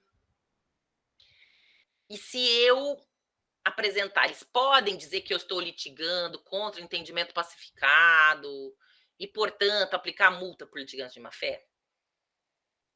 Eu lembro de debater isso com os meus colegas advogados da assistência judicial, falou, pô, tem um risco aqui, né? Aí a gente concluiu assim, não, tem que falar para o cliente e ele que sabe. Aí, não sei se alguém já teve essa experiência de pedir, falar um monte de coisa jurídica, falar, o que você quer fazer? Aí o cliente olha bem para sua cara e fala, doutora, você que sabe. Sei que manja desses paranauê aí, eu não sei. Porque a doutora falar que tá certo, droga, volta a bola pra gente, né? Porque é isso. Concorda que é tecnicamente uma situação difícil? Então, eu não gosto dessa regra litigante de má-fé. Porque, de novo, como é que as teses novas vão poder existir? Se eu ficar com medo, né? Veja, eu quero virar esse entendimento de que eu não posso alegar as benfeitorias necessárias feitas no imóvel. Eu vou ter que perder várias vezes até começar a ganhar, concorda? Mas se tiver multa pelo caminho, quem vai pagar a conta da mudança da jurisprudência vai ser a pessoa. Então, isso não faz sentido. Né? Por isso, me parece que é ruim. Eu fiquei bem chateada quando eu vi essa regra aqui, né, dizendo que essa primeira que eu indiquei aqui para vocês, né, o 98, parágrafo, na verdade é o 81, né? Que vai dizer que não está incluído na gratuidade a multa por litigante de má-fé. Mas, Tartucci, também você quer que a pessoa tenha um salvo-conduto? Porque aí, já que ele está com gratuidade, ele pode fazer tudo? Não é assim, veja. O problema é que se eu tiver um olhar muito rigoroso, nessas ações que eu falei de difícil defesa, cobrança, execução, condomínio, monitória, o áudio está travando muito. Ai, Eliane do céu. Mais alguém está com problema? Zelamur, está escutando bem? Eliane, está escutando bem? Tá travando, não? Sim, melhorou agora. Ai, meu Deus do céu. A minha internet tá verdinha no máximo aqui. Então, a gente nunca sabe se é o nosso. Está travando, mas oscilando. Eita, nós. Melhorou agora. Vamos ver se fica tudo bem aqui. Ah, então. Ótimo. O Thiago também disse que tá tudo bem aqui. Então é isso, tá, gente? Eu acho, de novo, essa história da gratuidade aqui na má-fé vai nos exigir aquela declaração de informação do cliente e decisões difíceis a serem tomadas. Não tem isso, tá? Outra pergunta interessante aqui. É possível revogar o benefício da gratuidade em caso de condenação por litigância de má-fé? Então, a pessoa, durante o processo, se demonstra que ela mentiu, criou um incidente infundado e ela tinha gratuidade. E aí eles falam, quer saber? Você está sendo desleal, vou tirar sua gratuidade também. Sim ou não? O que vocês acham? Votem aí no chat para eu ver. Não, né? Lília já falou, não, nada a ver. Zé Lamour também não. Depende, se relacionado com a gratuidade. Então, Claudemir, mas veja, no caso da gratuidade, o 100 parágrafo único fala o seguinte: você vai pagar o décuplo das custas. Ali é exatamente aquilo, você vai ter que pagar. Agora, digamos que não, ele teve uma liquidação por outra conduta, entendeu? Então, não relacionado à gratuidade, porque o relacionado com a gratuidade já é o 100 parágrafo único. Aqui não, ele inventou uma outra coisa e criou um incidente infundado, alegou que a assinatura não era dele, por exemplo, e era. Causou todo um surto. Ah, é minha mesmo, tinha esquecido, né? O pessoal esquece que assinou os negócios, viu, gente? Eu uma vez tive uma conversa com a minha cabeleireira, ela falou assim, nossa, apareceu uma pessoa jurídica no meu nome, nunca tive pessoa jurídica com esse nome, não sei o quê. Nossa, que estranho, só que ela foi usada como laranja, né? Aí, não deveria haver revogação, também a Eliane falou. E aí, no final das contas, eu falei, nossa, que absurdo, vai atrás, tal. Aí, da outra vez que eu fui lá, e aí, Lúcia, o que aconteceu? Ah, na verdade, era minha mesmo. Assim que eu fiz o curso de cabeleireira, há 30 anos atrás, eu abri com uma colega, uma pessoa jurídica, eu nem lembrava, mas era minha e estava aberta até hoje. Então, às vezes a pessoa esquece também, né? Dependendo do fato. Então, não necessariamente tinha aquela má fé no caso dela, né? Então, aí, não tendo relação direta com a gratuidade, não cabe revogação. Eu concordo com vocês que não cabe, porque senão fica parecendo meio que uma vingança do judiciário, né? Eu não deixei de ser pobre só porque naquele ato eu cometi, vamos dizer aqui, uma deslealdade, né? Mas vejam, tem acordos nesse sentido, né? Esse aqui era um contrato bancário, se discutia o cartão de crédito consignado, rotativo, litigância de má-fé contra fato incontroverso, impôs multa, proceder temerário, ele buscou induzir o julgador a erro, alterando a verdade dos fatos, incompatível a verdade da justiça em grau recursal em caso de má-fé, benefício revogado. Não tem uma cara aqui de vingança do juiz? Ah, você quis me enganar? Agora você vai ver que eu vou revogar tudo. Então, vejam, não é a consequência legal. A consequência legal está aqui: multa, indenização da outra parte, se for o caso. Agora, aqui não tem a relação exatamente com isso, né? Mas, enfim, a gente encontra decisões aqui. Especialmente São Paulo, né? São Paulo é um estado em que você tem decisões, às vezes, mais duras em relação aqui às pessoas.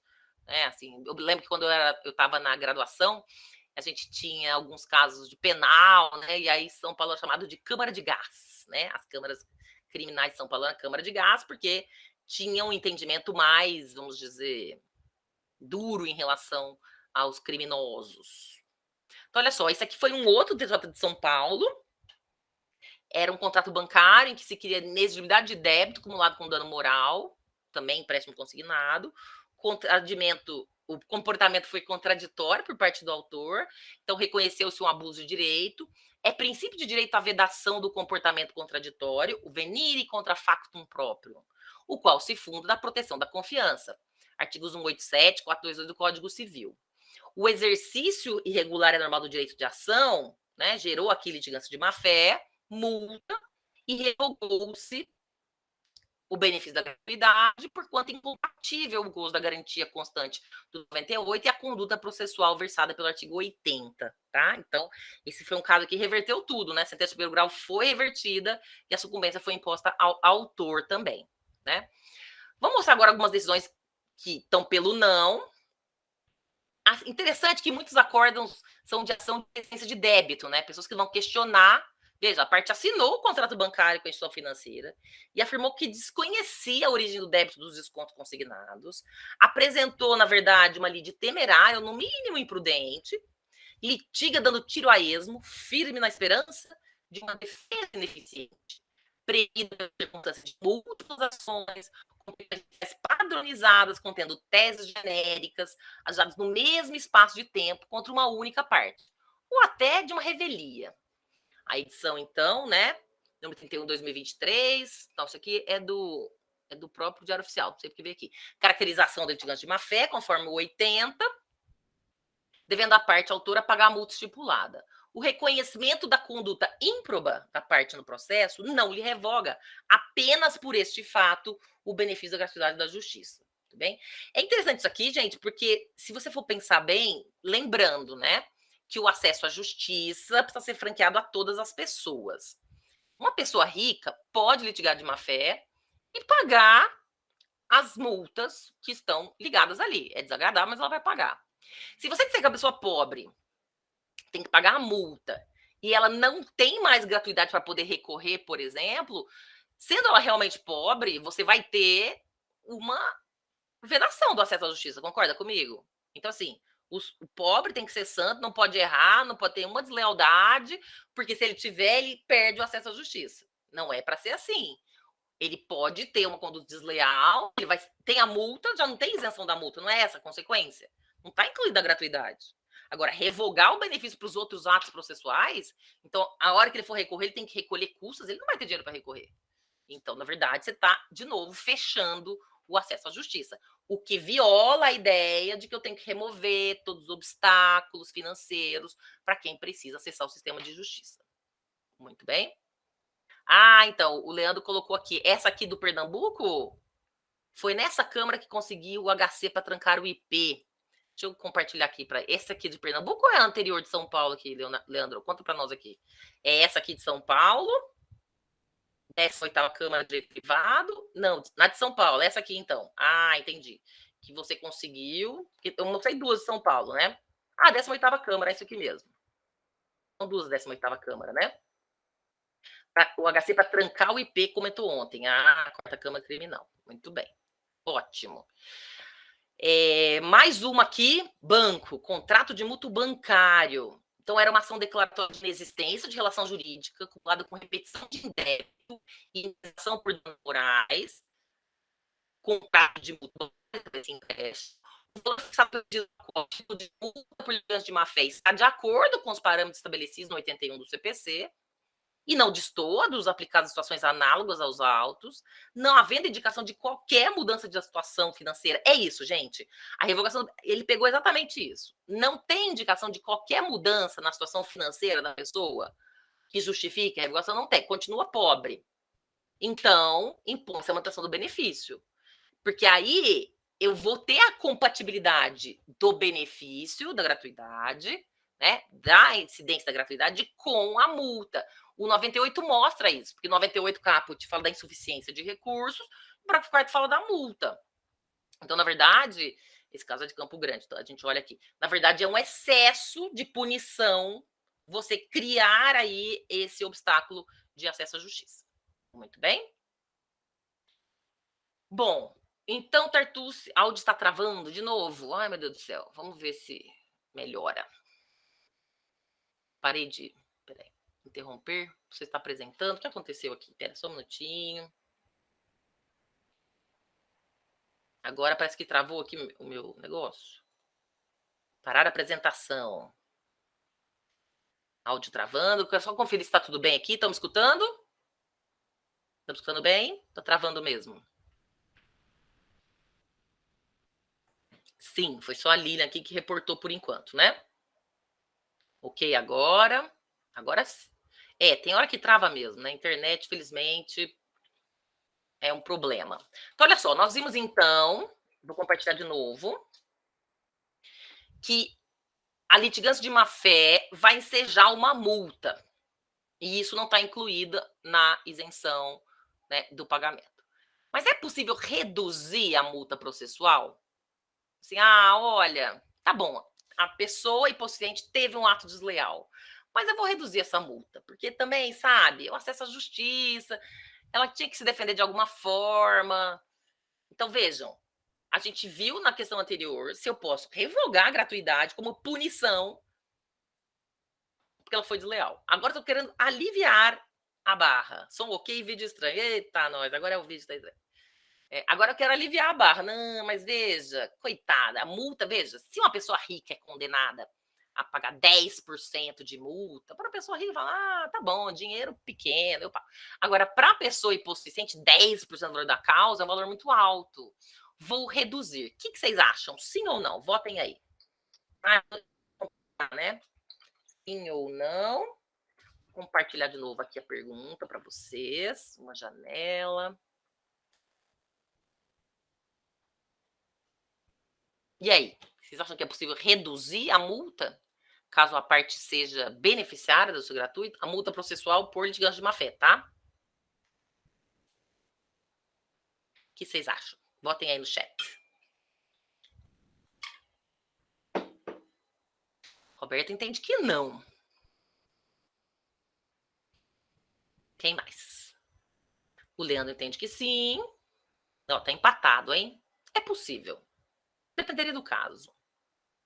Tem que fixar com razoabilidade, não reduzir. Pois é, porque eu reduzi assim. O juiz falou, dane-se, 10%. Aí o tribunal, não. Mas aí tem que entender, né, Lilian? Eu vou reduzir porque foi razoável, porque é beneficiária da doença gratuita, ou foi excessiva porque não era tão grave, né? Tem que entender um pouco o contexto aqui.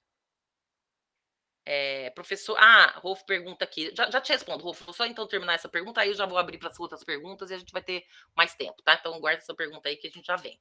Então, olha só, cada caso deve ser analisado, né? A Sandra colocou aqui. Então, nós estamos discutindo a redução da multa. Olha esse de Minas aqui. Esse é um ponto importante também, tá, gente? O benefício da gratuidade da justiça deferido no curso do processo se estende à fase recursal, salvo revogação expressa. Esse é um ponto importante também, antes de eu responder isso aqui.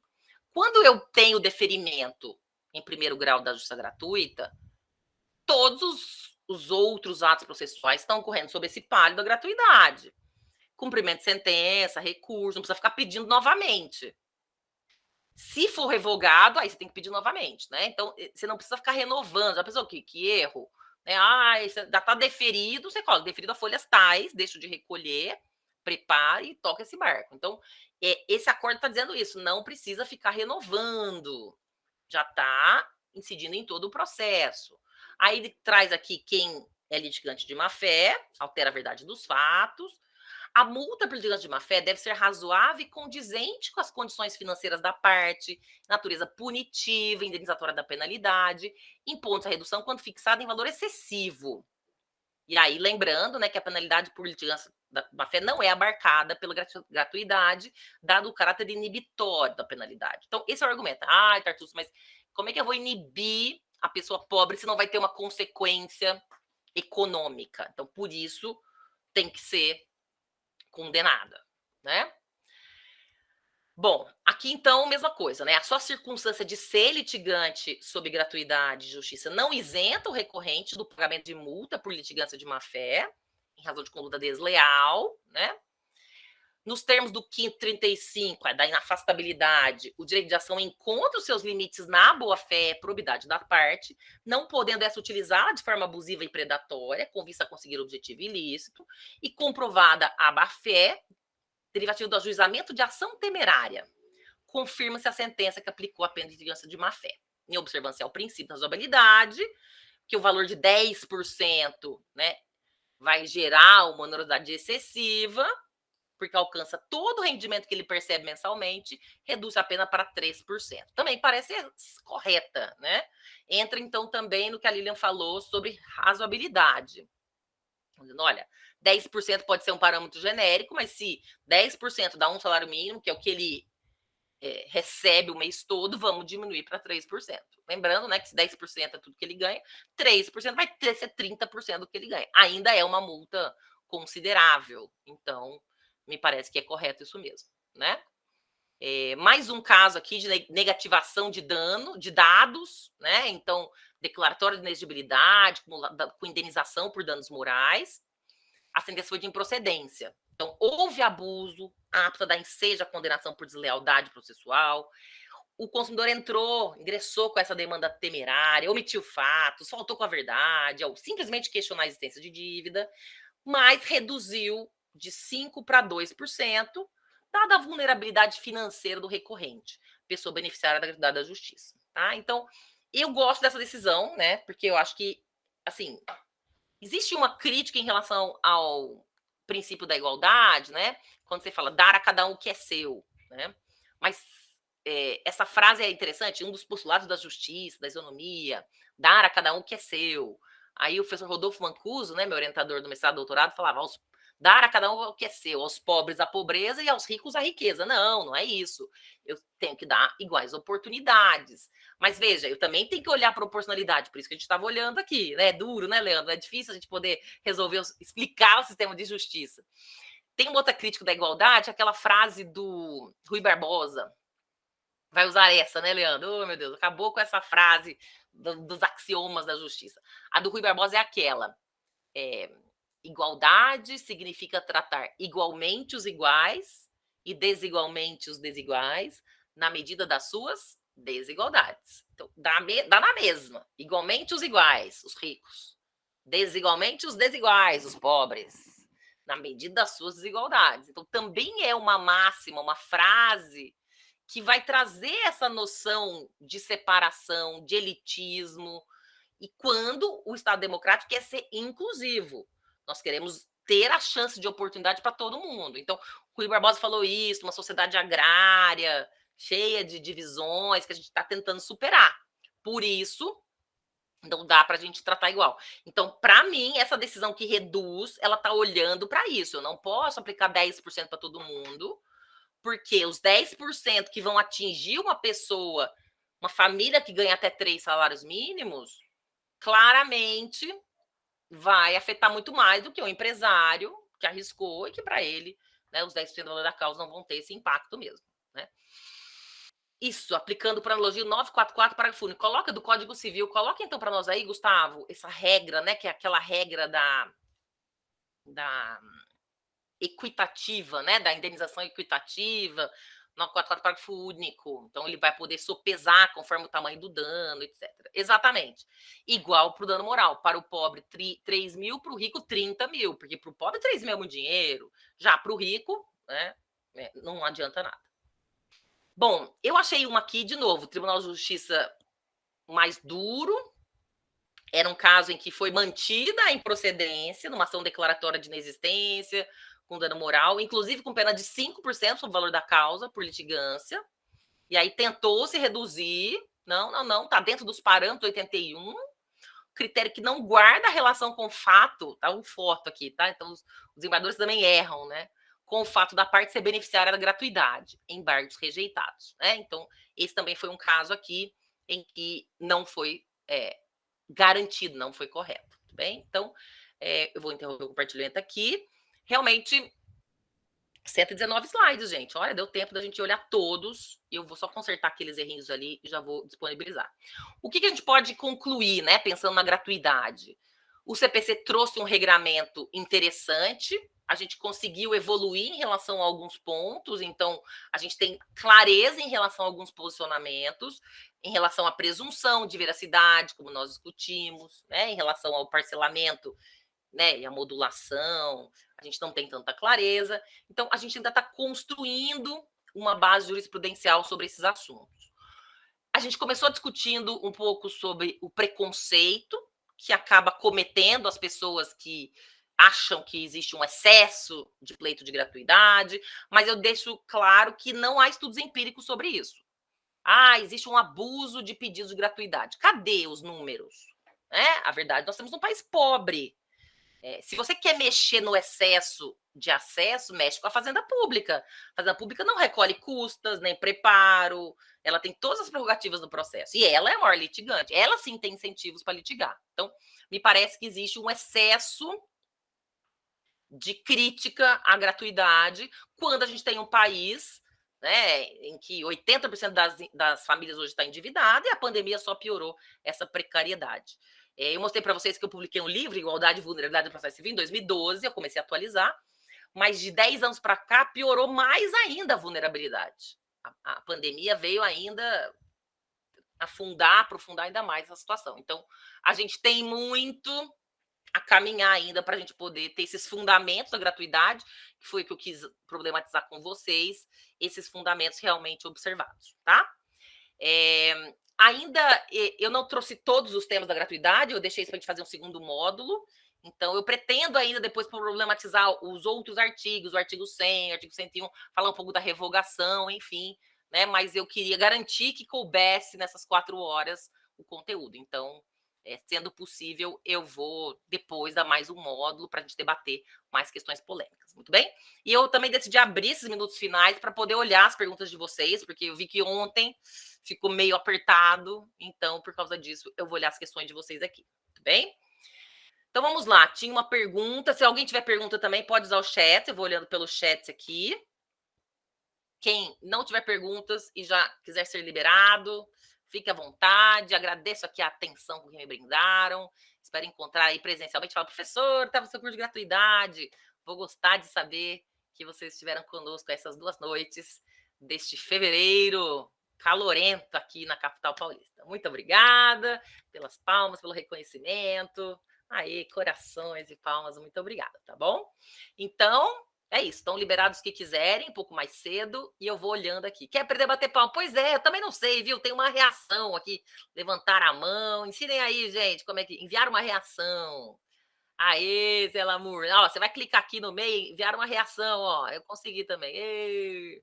Saiu minha reação aí? Acho que eu consegui também. A reação apareceu aqui. Muito bem, deixa eu ver então as perguntas aqui, que eu me empolguei na reação. Como é que sai da reação aqui? Eita, nós. Sai, aí. Então vamos lá, tinha uma pergunta sobre sociedade sem fim, associação sem fim lucrativo, né? Deixa eu ver então aqui.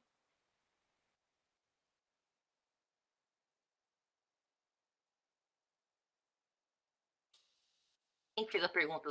Rolf tinha uma pergunta? Rolf, tá aí ainda? Rolf Badini, 2037. Professora, para associação privada sem fins lucrativos tem direito à gratuita? Tem, mas é muito importante fundamentar e documentar o máximo que você puder, né? Mesmo sendo sem fins lucrativos, aquele ônus da argumentação. Aê, Zé Lamour aprendeu, ó, vi seu coração aqui, Zé, deu certo. Então, na verdade, sim, mas também capricha o máximo que você puder nessa documentação. Muito bem? Igual dano moral. Deixa eu ver se tem mais pergunta. O Zé Lamour escreveu: é bom ter cuidado com essas proporcionalidades todas, ter cuidado para não incentivar as aventuras jurídicas. Esse é um tema bem importante, né? Que eu acho que é o excesso. É até onde está ampla a defesa e até onde começou a ter o abuso. A gente tem uma dificuldade de filtragem, né? Essa é um problema que a gente sente na litigância de má-fé. Então, você recorre de verdade, o terceiro desembarque da declaração, que o negócio está omisso, você leva uma multa. Enquanto a pessoa que recorre de uma coisa que é de clareza solar, que está ali, e não tem a multa. Então, a gente precisa melhorar, sem dúvida, você está certo, para não ficar, né, excessivamente permissivo, a ponto de comprometer, vamos dizer, a devida lisura, né, e apropriada aplicação dos institutos jurídicos, é verdade. o Leandro. Professor, daria 3 minutos para falar sobre o caso referente à gratuidade? É bem legal. Ah, conta, Leandro. Pode sim, pode falar. Oi, professora, boa noite. Boa noite. Obrigado por me ouvir. É um caso bem interessante, inclusive, no dia de hoje eu estou mexendo com esse caso. Ontem eu comentei daquele processo em que se pagou 3.500, onde não conseguia justiça gratuita na primeira instância nem na segunda, e na apelação tem mais 12 mil e pouquinho. Então eu fiz o pedido na apelação e o desembargador negou e deu 5 dias para pagar. E eu, atento com a situação, já entrei com agravo interno dentro do prazo dos 5 dias, porque a jurisprudência do tribunal é muito defensiva e muito sacana, né? Se entrar com agravo no 6º dia, eles já consideram deserto, eles fazem a supressão do prazo de agravo interno sem menor cerimônia, né? Então, já entrei com agravo interno dentro dos 5 dias. Bom, isso no começo de janeiro, logo depois que voltaram os prazos. E, para minha surpresa, o desembargador hoje considerou deserta a apelação, como se não existisse o agravo interno. Como diz um conhecido, fingiu demência. Então, o que acontece? Estou montando o mandado de segurança, porque não tenho outra coisa para fazer, né? Eu já mandei um e-mail até para o gabinete, acreditando que possa ter sido um engano, mas mandei um e-mail também para o gabinete, pedi um despacho com o desembargador, mas é um caso que realmente chama muita atenção. Até ontem eu comentei com a senhora que eu escrevi um artigo sobre isso, né, essas armadilhas, e eu gostaria até que a OAB, ou o Instituto de Direito Processual, enfim, tomasse mais conhecimento e fizesse com que o tribunal, porque suprimir dessa forma o prazo de embargos de agravo interno, perdão, isso não existe, né? É negativa de prestação jurisdicional. Então, eu quis compartilhar para que os colegas, numa situação dessa, fiquem espertos também de não entrar com agravo interno depois do 5º dia. E eles são, assim, implacáveis, não querem saber. Entrou no 6º dia, eles já consideram deserto e esquecem o agravo interno, né? Então, eu agradeço a oportunidade e a senhora, aliás, fui aluno da EPD, novamente esse ano estou fazendo de novo. Que legal. Tenho aula com o Flávio, agora devo ter com a senhora. Ótimo. Então, é sempre um prazer a aula de vocês. E obrigado pela oportunidade. Leandro. Obrigada, parabéns aí pela luta e tomara que dê certo. Tomara que você vai me contar. Professora, deu certo, finalmente leram. Isso é um absurdo. Jurisprudência defensiva, o CPC tentou, em alguns pontos, melhorar isso, mas sempre fica uma ponta solta e realmente é um absurdo, né? Essa falta de escuta no tribunal, esse jogo, né, de fingir que não está existindo, enfim. Infelizmente, mas tomara que tenha êxito aí. Parabéns.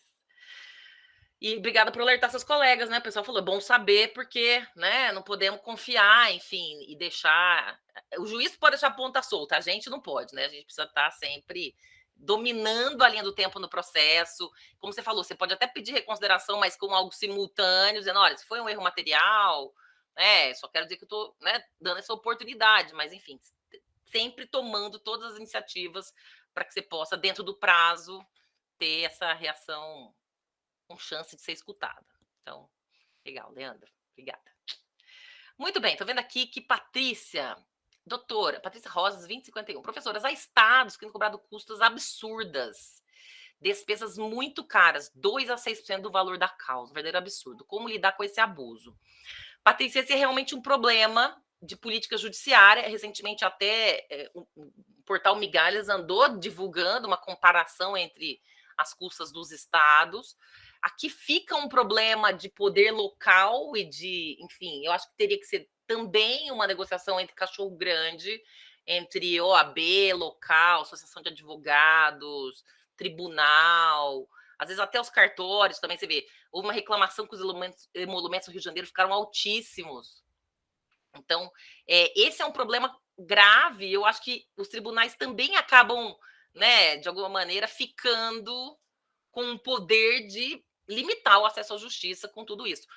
Então, como lidar com esse abuso? Eu acho que aqui é um problema político, eu acho que teria que acionar, e talvez nós, como advogados, advocacia, temos que contar com os órgãos de classe para tentar negociar com esses grandes players, com esses grandes jogadores desse cenário, saídas mais razoáveis, porque realmente a gente acaba ficando refém de decisões do tribunal que simplesmente coloca 6%, né, do nada, dobra o valor das custas, enfim. Então, como lidar com isso politicamente, institucionalmente, porque aqui dificilmente uma andorinha faz verão, como se diz, né? Uma andorinha não faz verão, porque uma pessoa só acaba ficando uma indignação muito isolada. Então, acho que a gente precisa ter essas mobilizações, né? Geralmente a OAB tem comissões de relação com o tribunal, enfim, e a OAB também recebe muitas reclamações, por exemplo, a OAB costuma ter alguns encaminhamentos.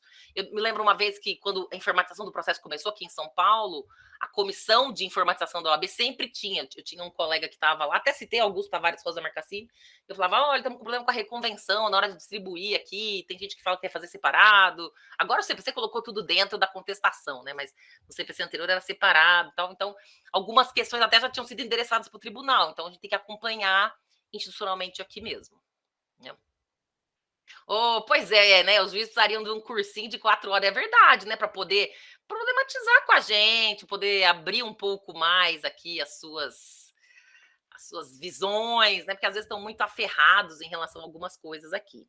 Então, obrigada, seria legal mesmo poder debater com a magistratura. Quem sabe, vou propor na Escola Paulista de Magistratura, vocês querem umas 4 horinhas comigo, né? Obrigada, Thiago.